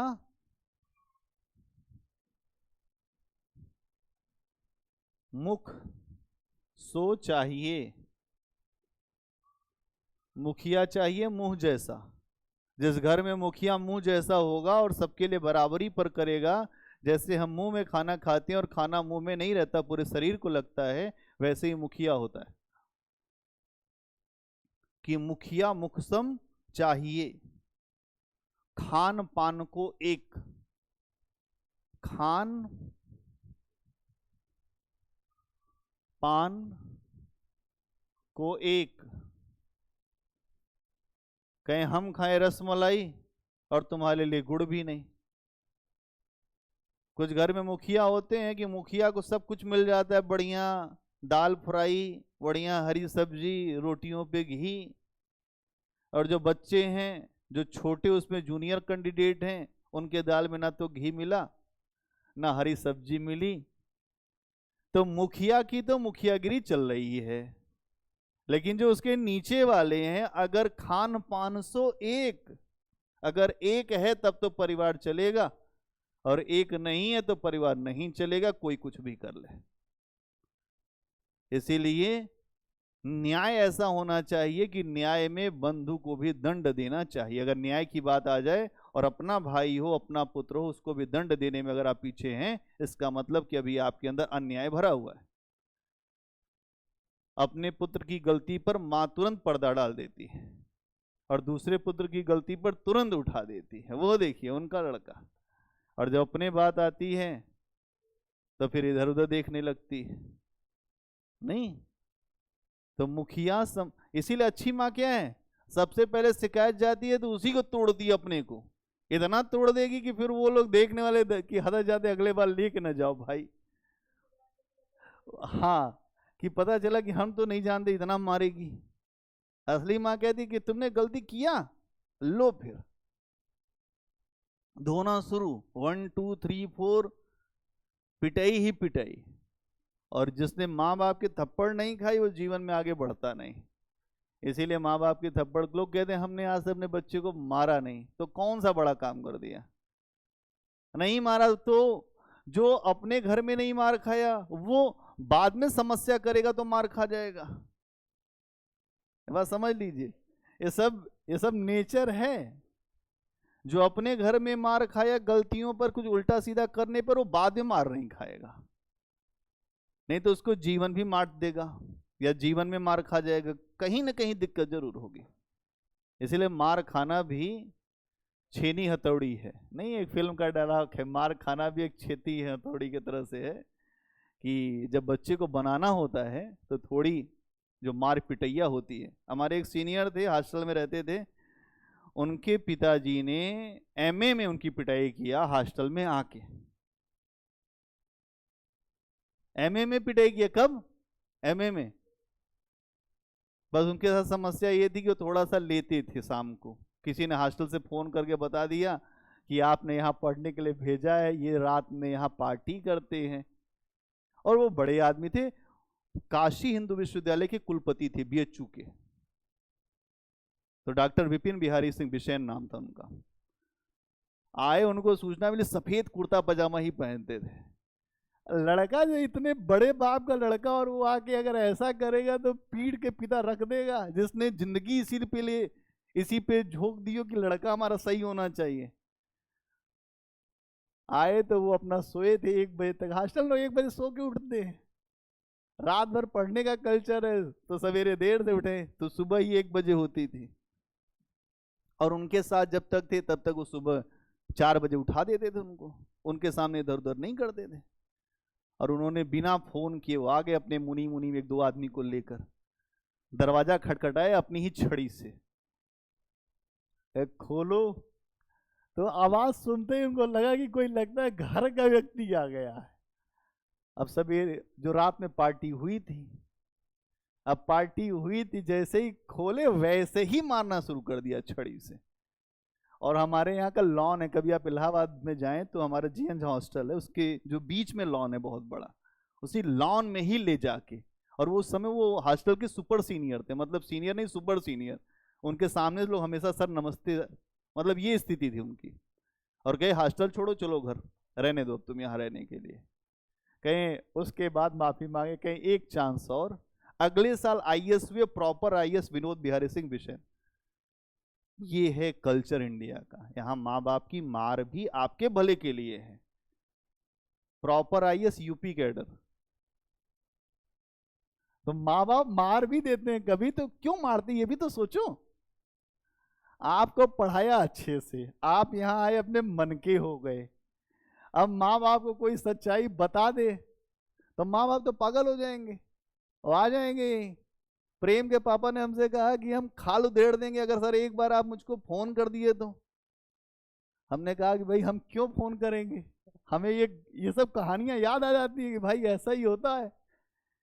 इसलिए हम ये बात आपसे कहते हैं कि केवल आप अपने लिए सोचना हो, अपने लिए मत सोचो, जो परिवार के लोग उनके बारे में भी सोचो कि उन्होंने आपको इतनी दूर भेजा है, इतना अवसर और किसी को नहीं मिलेगा। और अवसर मिला है तो अवसर का लाभ उठाइए, करिए सब कुछ, मना कुछ नहीं हमारी तरफ से, मना हम कुछ करते नहीं, लेकिन उसमें भी अपना विवेक लगा के करिए। यहाँ नुकसान भी ज्यादा ना हो और आपके जीवन में निरस्ता भी ना रहे, दोनों ही चीज रहे, मध्यम मार्ग बुद्ध का रहे तो अच्छा है। ठीक है, तो क्या लिखा कि मुखिया मुखसो चाहिए खान पान को एक, पाले पोसे सकल अंग, पाले पोसे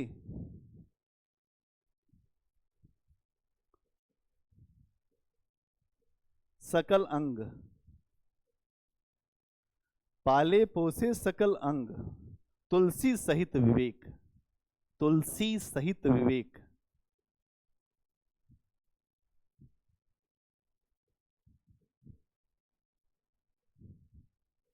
आप सक्षम हो गए अपने परिवार में कोई भी बच्चा पढ़ने वाला हो, जो दूर दराज में पढ़ने वाला, आप उसको पढ़वाइए। भाई विवेक यही है ना कि आप अगर मुखिया बन गए या आपकी व्यवस्थाएं अच्छी हो गई तो आप सबको आगे बढ़ाने का प्रयास करिए, मुख्य धारा में लाने का प्रयास करिए, क्योंकि शिक्षा एक ऐसा हथियार है जिससे सब कुछ जो दूर किया जा सकता है, कोई कुछ भी सीख सकता है। पहले के लोग तो 11-11 भाषाएं सीख जाते थे, अंग्रेजी कौन सी बड़ी बात है। राजा राम मोहन राय 11 भाषा जानते थे, हिब्रू भी जानते थे, फ्रेंच भी जानते थे, जर्मन भी जानते, सब जानते थे। इसीलिए अगर मुखिया हैं तो खान पान को एक करिए भाई, अगर अपने बच्चे को घी तो दूसरे के बच्चे को भी घी, अगर अपने बच्चे को रसमलाई तो दूसरे को भी रसमलाई, नहीं तो किसी को नहीं। अपने बच्चे को खिलाना आसान है संयुक्त परिवार में, अलग से ऐसा लोग करते हैं, खूब देखा है हमने, घरों में देखा है। बेटा इधर आओ, खा लो, यहीं पे रुको, खा के तब अंदर जाना। क्यों? ये जान रहे अंदर जाएंगे क्या खाए, उसके बाद लोग पूछते क्या खाए, क्या लाए थे, समोसा लाए थे पापा। समोसा एक ही लाए या 3-4 लाए होंगे, एक अपनी पत्नी खिला दिए होंगे पीछे जाके। तो ऐसे मुखिया का घर नहीं चलेगा। ऐसे मुखिया का घर चलेगा जहां 30 लोग हैं तो 30 समोसा आए तो समोसा आए, नहीं तो नहीं आए। क्या बात समझ में आ रही है? तुलसी क्या समझाना चाह रहे हैं? लोग कह रहे हैं कि ज्वाइंट फैमिली अच्छी नहीं होती। ज्वाइंट फैमिली के लिए उतना ही बड़ा त्याग चाहिए, मक्कारी नहीं चाहिए। आपकी आपकी ड्यूटी लगी रोटी बनाने पे, आप रोटी नहीं बना रहे, आप इधर उधर देख रहे हैं, वो वाली आ जाए छोटी वाली, उससे काम करा दूंगी, फंस गया मैटर। अब छोटी वाली बेचारी आ रही, वही आटा भी सान रही, वही रोटी भी बना रही, वही सब कुछ कर रही, आप वहां मैडम बन के बैठे हैं, तो नहीं चलेगा परिवार। ज्वाइंट फैमिली की समस्या है, उतना ही अच्छा भी है। बच्चे बड़े हो जाते हैं, लोगों को ये भी नहीं पता चलता कि बच्चे कैसे बड़े हो गए। यहां तो शहरों में बच्चे हो रहे हैं, लोग रात दिन रो रहे हैं कि अब कैसे पलेंगे ये। मालिश तक नहीं करने आता लोगों को, क्या मैं आपको बताऊं, अपने ही बच्चों की मालिश। क्यों? क्योंकि पहले की परंपराएं, चीजें खत्म हो गई हैं, अब ट्रेडिशन खत्म है। इसीलिए इस ज्वाइंट फैमिली एक बार फिर से जीवित होगी। अगर आप एक दुनिया में ये मैसेज दे रहे हैं जो G20 के तहत कि वन फ्यूचर वन फैमिली, तो आप अपनी फैमिली को कैसे तोड़ सकते हैं? तोड़ सकते हैं? बताइए आप। तो तुलसी यहां पर और प्रासंगिक हो गए कि मुखिया कैसा होना चाहिए? मुखिया मुक्षम चाहिए, खान पान को एक, अपने खाएं पान मसाला बढ़िया, और लोगों के लिए कुछ नहीं, या अच्छी व्यवस्थाएं नहीं, तो फिर बेकार है। अगला पॉइंट बनाइए।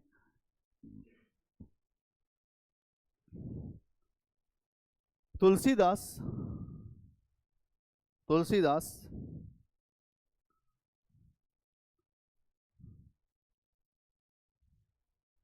तुलसीदास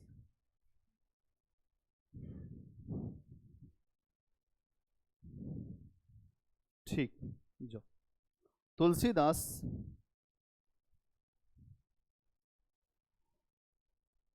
राम राज्य की अवधारणा स्पष्ट करते हैं। तुलसीदास राम राज्य की अवधारणा स्पष्ट करते हैं। उनके अनुसार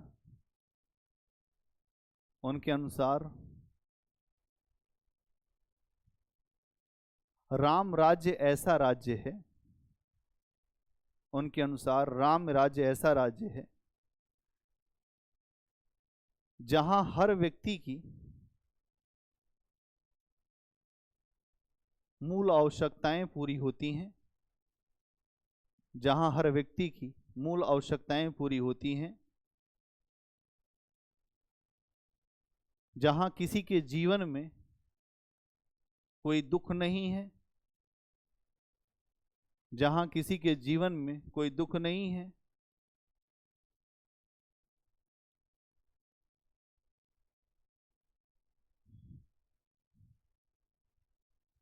कोई दुख नहीं है, और जहां कोई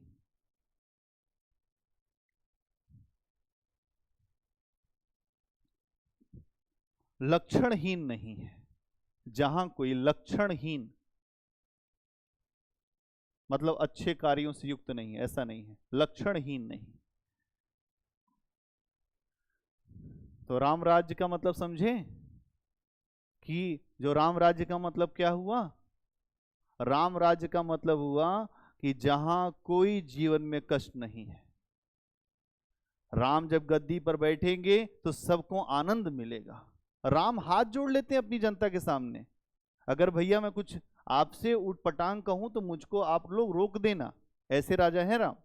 तुलसी लिखते हैं राम अपनी जनता के सामने खड़े होकर हाथ जोड़ के कहते हैं कि भाई आपका कल्याण कैसे होगा, आप ये बताओ कि आपके लिए मैं क्या कर सकता हूं। अधिकारी जिस दिन ये बात कह दे कि मैं आपके लिए क्या कर सकता हूं आम जनता से, आम जनता उसके बाद कितनी प्रसन्न होगी। लेकिन अधिकारी जानता है ये बात मैं बोलूंगा रात दिन काम कराएंगे लोग। अधिकारी भी ये बात जानते हैं ना, रात दिन काम कैसे कर पाएंगे हम, वैसे इतना मेहनत करके आईएएस निकाला है भाई, दिल्ली की खाक छानी, पढ़ पढ़ के आईएएस निकाला, फिर रात दिन काम। कुछ लोगों के लिए काम करना शौक है, कुछ लोगों के लिए ऑफिस में बैठना शौक है। अब आपके लिए कौन सा शौक है ये आप सोच लीजिए, काम करना शौक है कि ऑफिस में बैठना शौक है? ऑफिस बहुत बड़ा होता है, अच्छा होता है, मजा आता है ऑफिस में, लोग खड़े रहते हैं, आप बैठे रहते हैं, मुर्गा बना देते हैं आप। अभी आप देखते होंगे बहुत सारी रील आपको दिखाई देती होगी, एसडीएम मुर्गा बना के खड़ा है, आईआईटी से पढ़ा हुआ है, एसडीएम आईएएस से छोड़ी थी, एसडीएम मुर्गा बनाते हैं। एसडीएम की कोर्ट होती है आपकी, आप आईएएस तो बहुत बड़ी तोप हो गए, एसडीएम भी मतलब तोप ही समझिए, छोटा वाला। आप अर्जुन टैंक है तो उसको मानिए कि वो थोड़ा सा छोटा वाला टैंक है, लेकिन है वो भी टैंक। 10-15 दिन की जेल तो एसडीएम अपने कोर्ट से भेज देता है, एक छोटी सी कोर्ट होती है उसकी, नहीं फैसला कर देगा तुरंत ही कि 15 दिन की जेल। इसीलिए उसको न्यायाधीश भी कहते हैं। सब डिविजनल मजिस्ट्रेट आप देखेंगे कहीं कहीं पहले तो जिलाधिकारी में जो न्यायिक शक्तियां थी, लेकिन लॉर्ड कॉर्नवालिस ने कहा आईएएस आईसीएस अधिकारी इतना शक्तिशाली हो जाएगा कि वो फैसला भी करेगा, वो राजस्व का भी काम करेगा, तो कहा इतना शक्तिशाली अधिकारी भारत में नहीं चाहिए, इसलिए शक्तियां बांट दी गई। उसके बाद भी अभी डीएम के पास बहुत ज्यादा शक्ति है, बहुत ज्यादा ही शक्ति है। तो यहां पर उदाहरण लिखिए, दैहिक दैविक भौतिक तापा, दैहिक दैहिक दैविक भौतिक तापा, दैहिक दैविक भौतिक तापा, राम राज्य काहू नहीं व्यापा, राम राज्य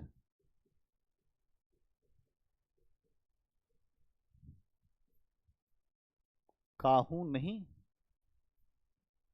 व्यापा, राम राज काहू नहीं व्यापा, काहू नहीं व्यापा, अल्प मृत्यु नहीं कौनहु पीरा, बस इतना लिख दीजिए अब, अल्प मृत्यु, अल्प मृत्यु नहीं कौनहु कौनहु पीरा, अल्प मृत्यु नहीं कौनहु पीरा। अल्प मृत्यु नहीं है, कोई आत्महत्या नहीं करता, अपनी आयु सब मरते हैं। अल्प मृत्यु नहीं कौनहु पीरा, सब सुंदर सब विरुज शरीरा, सब सुंदर सब सुंदर सब विरुज शरीरा,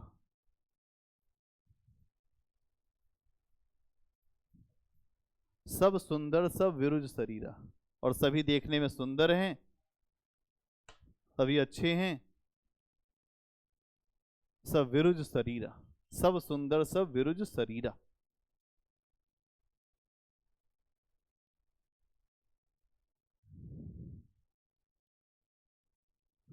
इसका मतलब समझ पाए कि राम के राज्य में कोई किसी को ताप नहीं है, चाहे शरीर का ताप हो या दैविक ताप हो या भौतिक ताप हो, कोई भी ताप नहीं है।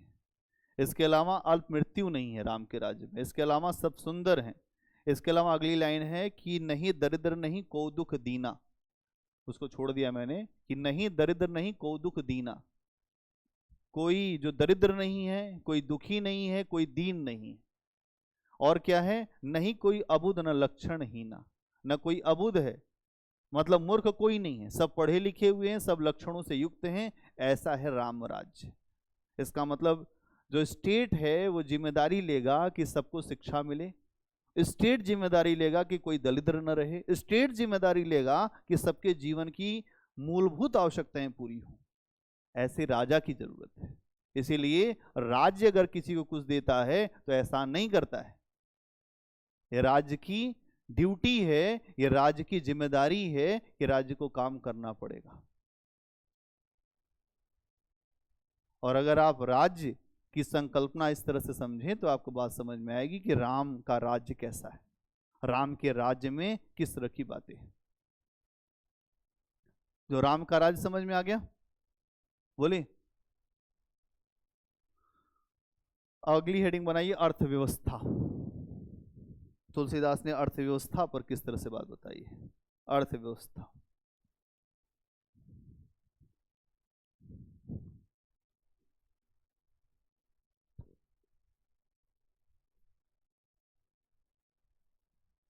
अर्थव्यवस्था अर्थव्यवस्था क्या है?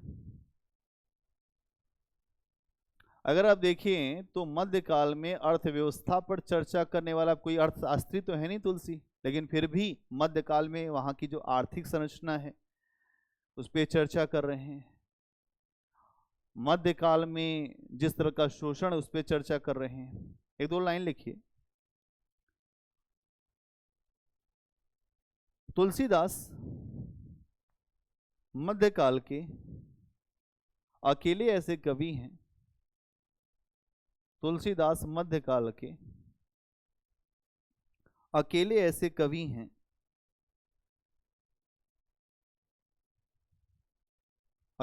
कवि हैं जिन्होंने आम आदमी की आर्थिक समस्याओं को समझा है, जिन्होंने आम आदमी की आर्थिक समस्याओं को समझा है और उन्हें अपनी रचनाओं में स्थान दिया है, उन्हें अपनी रचनाओं में स्थान दिया है। वे कहते हैं कि गरीबी से बड़ा दुख कोई नहीं है। वे कहते हैं गरीबी से बड़ा दुख कोई नहीं है। आप बताइए ये बात ठीक है कि नहीं? बोलिए। वे कहते हैं गरीबी से बड़ा कोई दुख नहीं है, नहीं दरिद्र सम दुख जग माही। उदाहरण क्या है? नहीं दरिद्र सम दुख जग माही। नहीं दरिद्र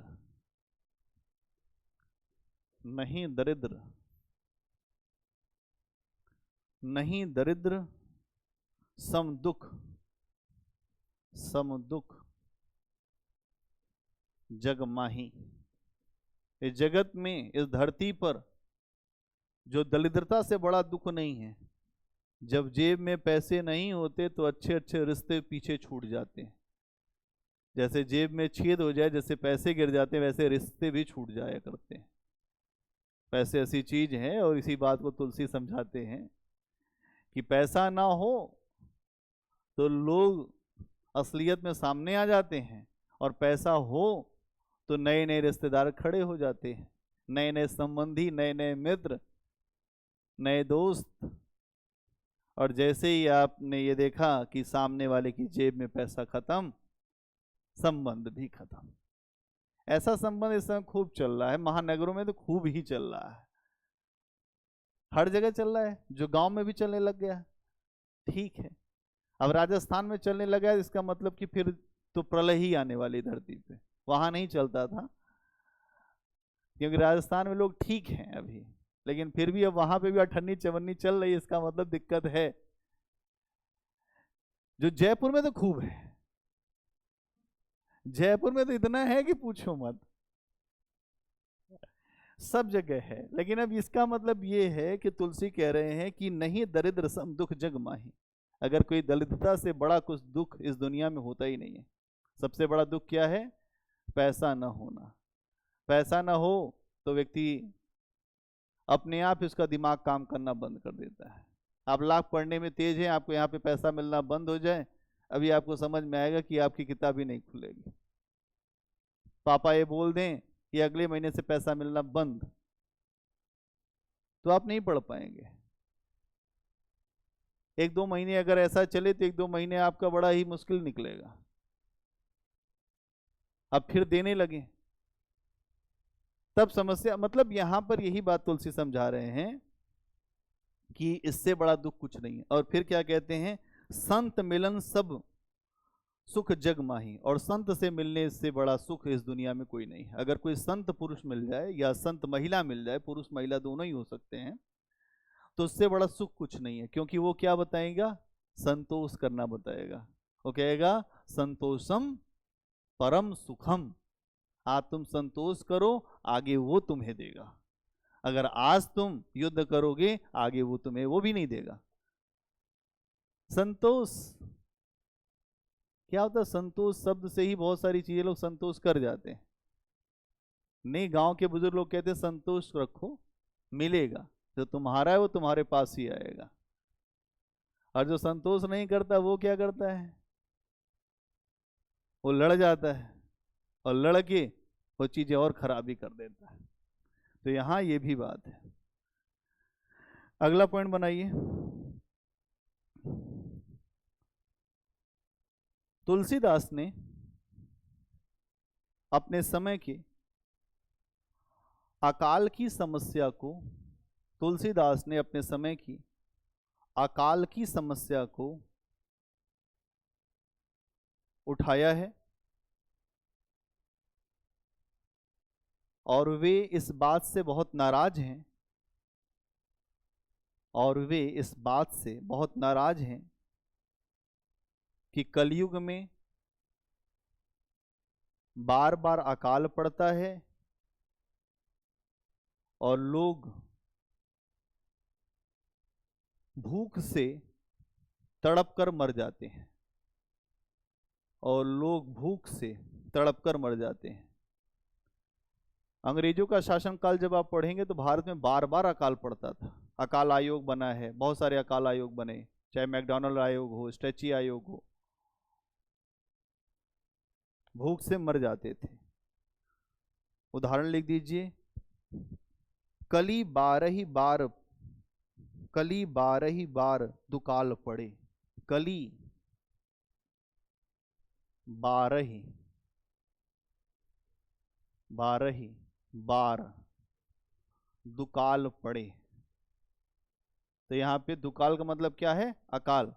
कली 12 बार दुकाल पड़े। उसके बाद है कि बिनु अन्न दुखी सब लोग मरे।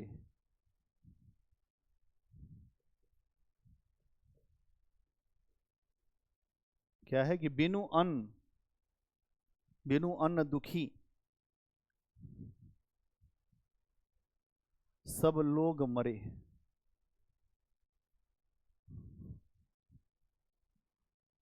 जो बिनु अन्न दुखी सब लोग मरे, कि बिनु अन्न दुखी सब लोग मरे। अन्न नहीं है और उससे लोग मर रहे हैं। इसी पे कविता है नागार्जुन की, अकाल और उसके बाद। आपके सिलेबस में भी है अकाल और उसके बाद, एक कविता है नागार्जुन की। ये जन कवि हैं नागार्जुन, ये बिहार के कवि हैं। और जो मार्क्सवादी विचारधारा है, इन्होंने कहा कि भाई शोषण परक व्यवस्था जो होती है वो बड़ी खतरनाक होती है। और उनकी कविता अकाल उसके बाद में बड़ी अच्छी लाइनें हैं कि जब अकाल पड़ता है तो क्या माहौल होता है। जो घर में अनाज जब नहीं होता है तो जो वहां पर चूहे हैं, छिपकली हैं, उनकी क्या हालत होती है। कौवा क्या करता है? कौवा घर पे आ जाता है सुबह, काऊ काऊ कुछ है, उसका मतलब ये होता है कुछ है क्या, काऊ काऊ।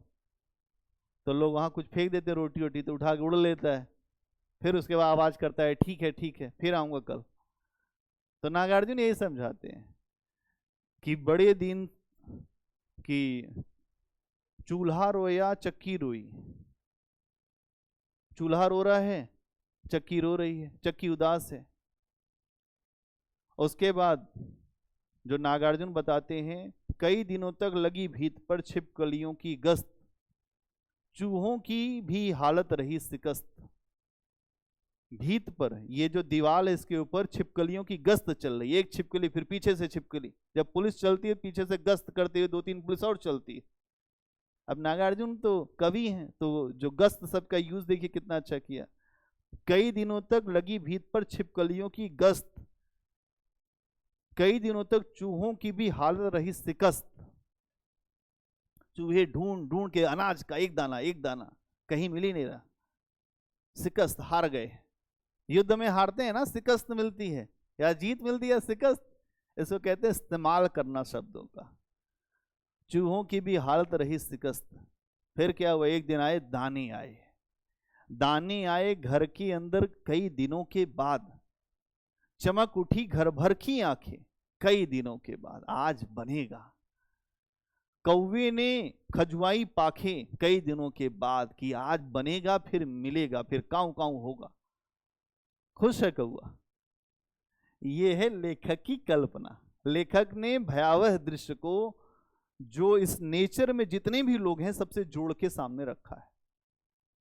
इसीलिए यूपीएससी में जो सिलेबस में जो भी टॉपिक रखेगी वो आपकी समझ पर है कि अगर परिस्थितियां बनेंगी, आप अधिकारी हैं, तो आपके अंदर कैसी संवेदना होनी चाहिए, आप क्या कर पाएंगे। तो यहां ये बात आपको समझना पड़ेगा कि तुलसीदास बड़े नाराज हैं क्योंकि बार बार अकाल पड़ रहा है कलयुग में, क्योंकि राजा जो हैं कलयुग के, वो उनकी नीतियां खराब हैं, उनके पास कोई योजना नहीं है। आगे चल के अंग्रेजों के शासनकाल में भी यही हुआ, उनकी योजनाएं ठीक नहीं थी, नीतियां ठीक नहीं थी। भारत में करोड़ों लोग अकाल से मारे गए। मैंने आपको बताया था कि 1947 के पहले का वीडियो आप भारत की जनता का देख लीजिए तो किसी के तन पे मांस नहीं रहेगा, हड्डी दिखती हुई लोग दिखाई देंगे। क्यों? खाने के लिए कुछ नहीं था। आज बढ़िया खाने पीने को है। मुंशी प्रेमचंद कहते हैं एक मोटा कई को पतला करके मोटा होता है, चाहे हम हो चाहे आप हो। नहीं, मुंशी प्रेमचंद कहते हैं अगर एक मोटा दिखाई दे रहा समझिए कि उसने कई लोगों का खाया है,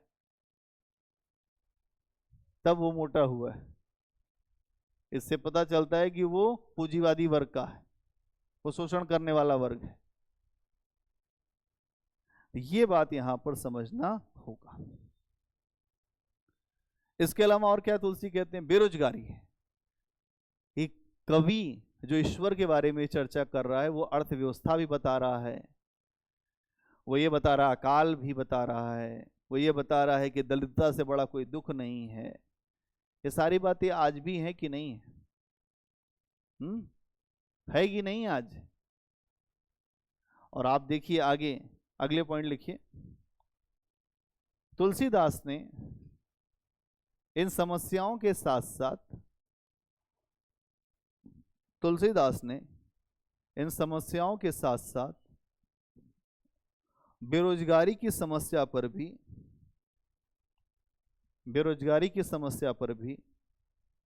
चिंतन किया है।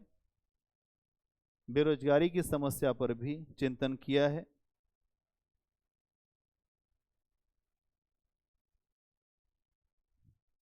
वे कहते हैं कि कलयुग में रोजगार नहीं है, कलयुग में रोजगार नहीं है,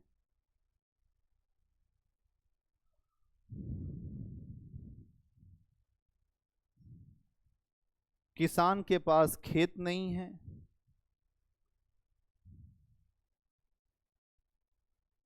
व्यापारियों के पास व्यापार नहीं है, भिखारियों को भीख नहीं है, सब परेशान हैं कि अब क्या करें। सब परेशान हैं कि अब क्या करें, कहां जाएं, किससे कहें, कहां जाएं, किससे कहें।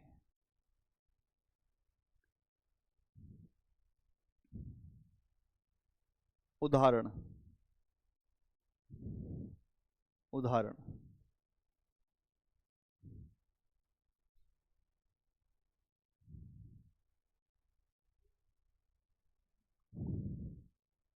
खेती न किसान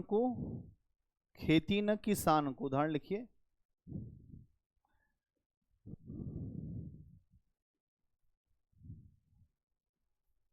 खेती न किसान को, किसान के पास खेती नहीं क्योंकि सामंत उनको कहता है कि खेत पर हमारे जबरन खेती करो, तुम्हें खेत नहीं मिलेगा, खेत हमारे, जो मेहनत तुम्हारी, और बदले में तुम्हें अनाज मिल जाएगा कुछ। आपने देखा होगा ऐसी खेती। खेती न किसान को, किसान को खेती नहीं है। फिर क्या कह रहे हैं? जो भिखारी को न भीख बली, भिखारी को न भीख बली, भिखारी को न भीख बली। जो बलि मतलब क्या होता है? कुछ मिलता है जो घरों से, भीख या बलि ये कुछ नहीं मिल रहा।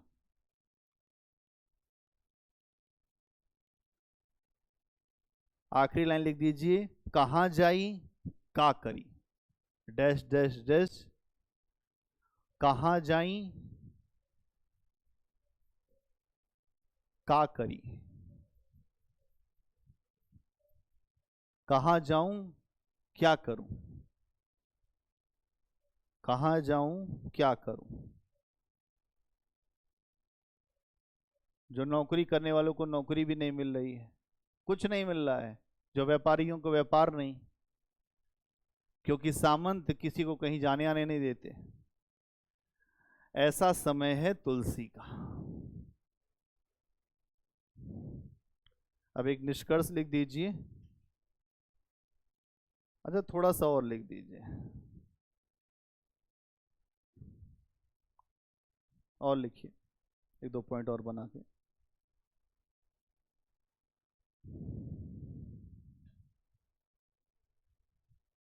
तुलसीदास को विश्वास है कि गरीबी की समस्या का समाधान, तुलसीदास को विश्वास है कि गरीबी की समस्या का समाधान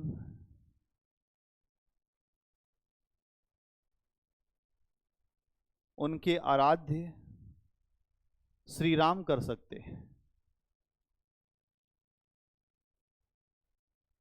इसीलिए तुलसी श्री राम से प्रार्थना करते हैं। इसीलिए तुलसी श्री राम से प्रार्थना करते हैं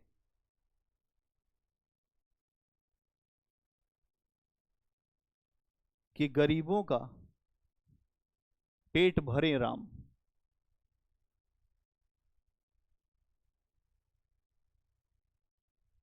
उदाहरण लिख दीजिए। तुलसी बुझाई एक राम घनश्याम ही थे। तुलसी बुझाई, तुलसी बुझाई, तुलसी बुझाई, तुलसी बुझाई एक राम घनश्याम ही थे। एक राम घनश्याम, एक राम घनश्याम ही ते।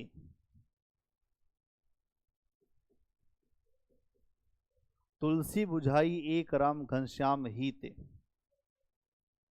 डैश डैश डैश की आगी पेट की, आगी पेट की। कौन बुझाएगा? एक राम बुझाएंगे, वही घनश्याम, वही राम। तो पेट में भी आग होती है। अगर भूख लग जाए और आपको ये कहे कि नहीं तुम बैठ के पढ़ लो, पढ़ ही नहीं सकते तुम। जब तक खाओगे नहीं तब तक पढ़ नहीं पाओगे।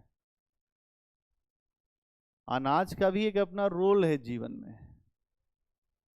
खाने के लिए बड़े बड़े काम इस दुनिया में हुए, केवल पेट की आग को बुझाने के लिए। इसीलिए पेट की आग, एक मैंने आपको उदाहरण बताया था जिसमें मैंने कहा था कि एक तरफ विचार है, क्या याद आ रहा है? एक तरफ मार्क्स है, हाँ, एक तरफ आलू है। और जब पोस्टमार्टम हुआ एक व्यक्ति के पेट में, उसमें तो ये था कि वो 2 दिन से भूखा था। हाँ, जो पहले के 2 के पेट भरे थे और एक का पेट था खाली। फिर बाद में ये पता चला, ये जो 3 लोगों की लाश मिली उनका पोस्टमार्टम हुआ तो पहले 2 के पेट में अनाज था लेकिन एक के पेट में अनाज नहीं था। हाँ, तो वही है कि यहाँ पे खाने की सारी लड़ाई है दुनिया में। अफ्रीका में चले जाइए, अक्सर जो इसीलिए मारकाट हो रही है कि भोजन मिल जाए शाम को। आदिवासियों के समय में भी ऐसा था, जब आप स्टार्ट करते हैं उस समय भी ऐसा था। जो शिकार के लिए शेर जब निकलता था तो बहुत सारे लोगों को मार देता था। जब तक शेर नहीं खा लेता है, जो शेर शिकार करता है जंगल में ना, उस शिकार को जब वो कर लेता है और वो खून पी लेता है कैंपा कोला की तरह से, फिर वो छोड़ देता है वहीं। फिर जंगल के जितने जो गीदड़ और ये सारे लोग हैं, ये उसके बाद खाते हैं। पहला खाना खाता है शेर जंगल में। क्या जंगल का नियम जानते हैं आप? जंगल का नियम ये है कि पहले शेर शिकार पे निकलता है, सारे जानवर एकदम चौकन्ना हो जाते हैं, सब भाग खड़े होते हैं, एक शिकार करता है शेर। शेर केवल खून पीता, आमतौर पर उसकी आदत है कैंपा कोला पीने की। खून मतलब कोला, कोला पी लेता, मजा आ जाता है दिन भर के लिए, फिर वो ठीक है। उसके बाद फिर वो जितना छोड़ता है, ये जितने भेड़िए और ये सारे लोग हैं आके अपना खा लेते हैं। फिर कहते हैं कि भाई मैंने खाया, मेरा भी शिकार था। शिकार कोई और करता है, खाता कोई और है, वैसे ही नियम है सारे। यहां पर आप देखेंगे कि यही बात तुलसी समझा रहे हैं कि भाई एक पेट की जो आग है, वो आग सबसे बड़ी आग है, और वो आग भगवान ही बुझा सकता है, राम ही बुझा सकते हैं। ठीक है, एक निष्कर्ष लिखिए, बात खत्म करेंगे।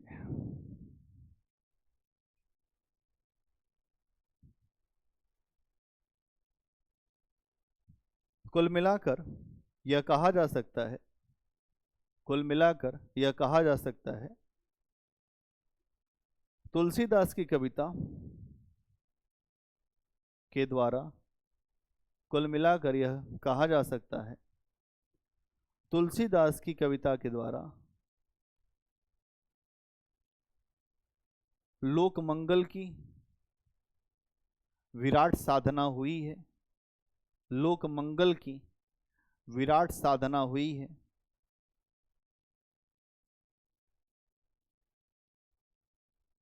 इसीलिए आचार्य रामचंद्र शुक्ल ने, इसीलिए आचार्य रामचंद्र शुक्ल ने तुलसीदास को लोक मंगल का कवि कहा है।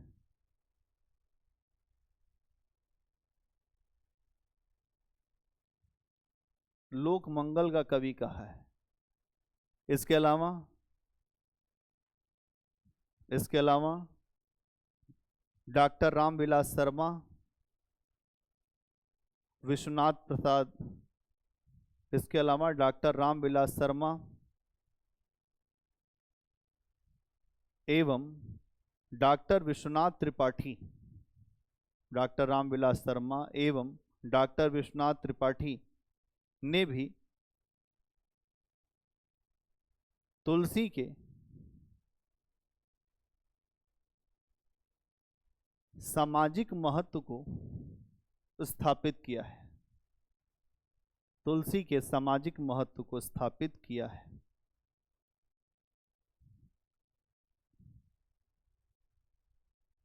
तुलसी के सामाजिक महत्व को स्थापित किया है।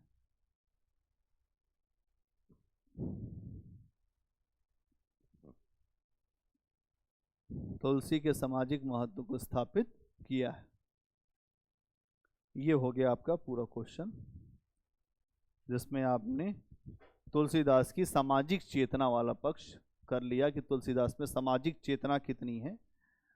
कल हम लोग चर्चा करेंगे राम राज्य की, कि राम राज्य की अवधारणा क्या है, राम राज्य क्या होता है, कपट को त्यागना, मिथ्या को त्यागना, जो वर्णाश्रम की व्यवस्था को वो करना, राज्य व्यवस्था का पतन कैसे हो रहा है, अकाल क्या है, बेरोजगारी क्या है, राम राज्य की धारणा क्या है, राम किस तरह की बात करते हैं। कल हम लोग एक बात समझेंगे कि राम राज्य में सब परोपकारी होंगे, एक दूसरे पर उपकार करने वाले होंगे, कोई किसी का नुकसान नहीं चाहेगा, सब एक दूसरे के सामान को जो वापस करने वाले होंगे, कोई किसी का लेके भागेगा नहीं, और जो महिलाएं होंगी वो अच्छी होंगी, जो पुरुष होंगे वो भी अच्छे होंगे। और एक जगह ये कहते हैं कि यहाँ पर हर भूखे को अनाज मिलेगा, राज्य के कोष से अनाज मिलेगा, सबके घर चूल्हा जलेगा। ऐसा नहीं होगा कि कोई भूखा सोएगा। राम ऐसे हैं, राम ने अपने यहाँ पे जो सारे कोष खोल रखे हैं, शत्रुघ्न और लक्ष्मण की जिम्मेदारी है कि राज्य में घूम के ये पता करना कि राज्य में किसी को कोई समस्या तो नहीं है। ऐसे राजा हैं राम। तो कल चर्चा इस पे होगी। कोई प्रश्न?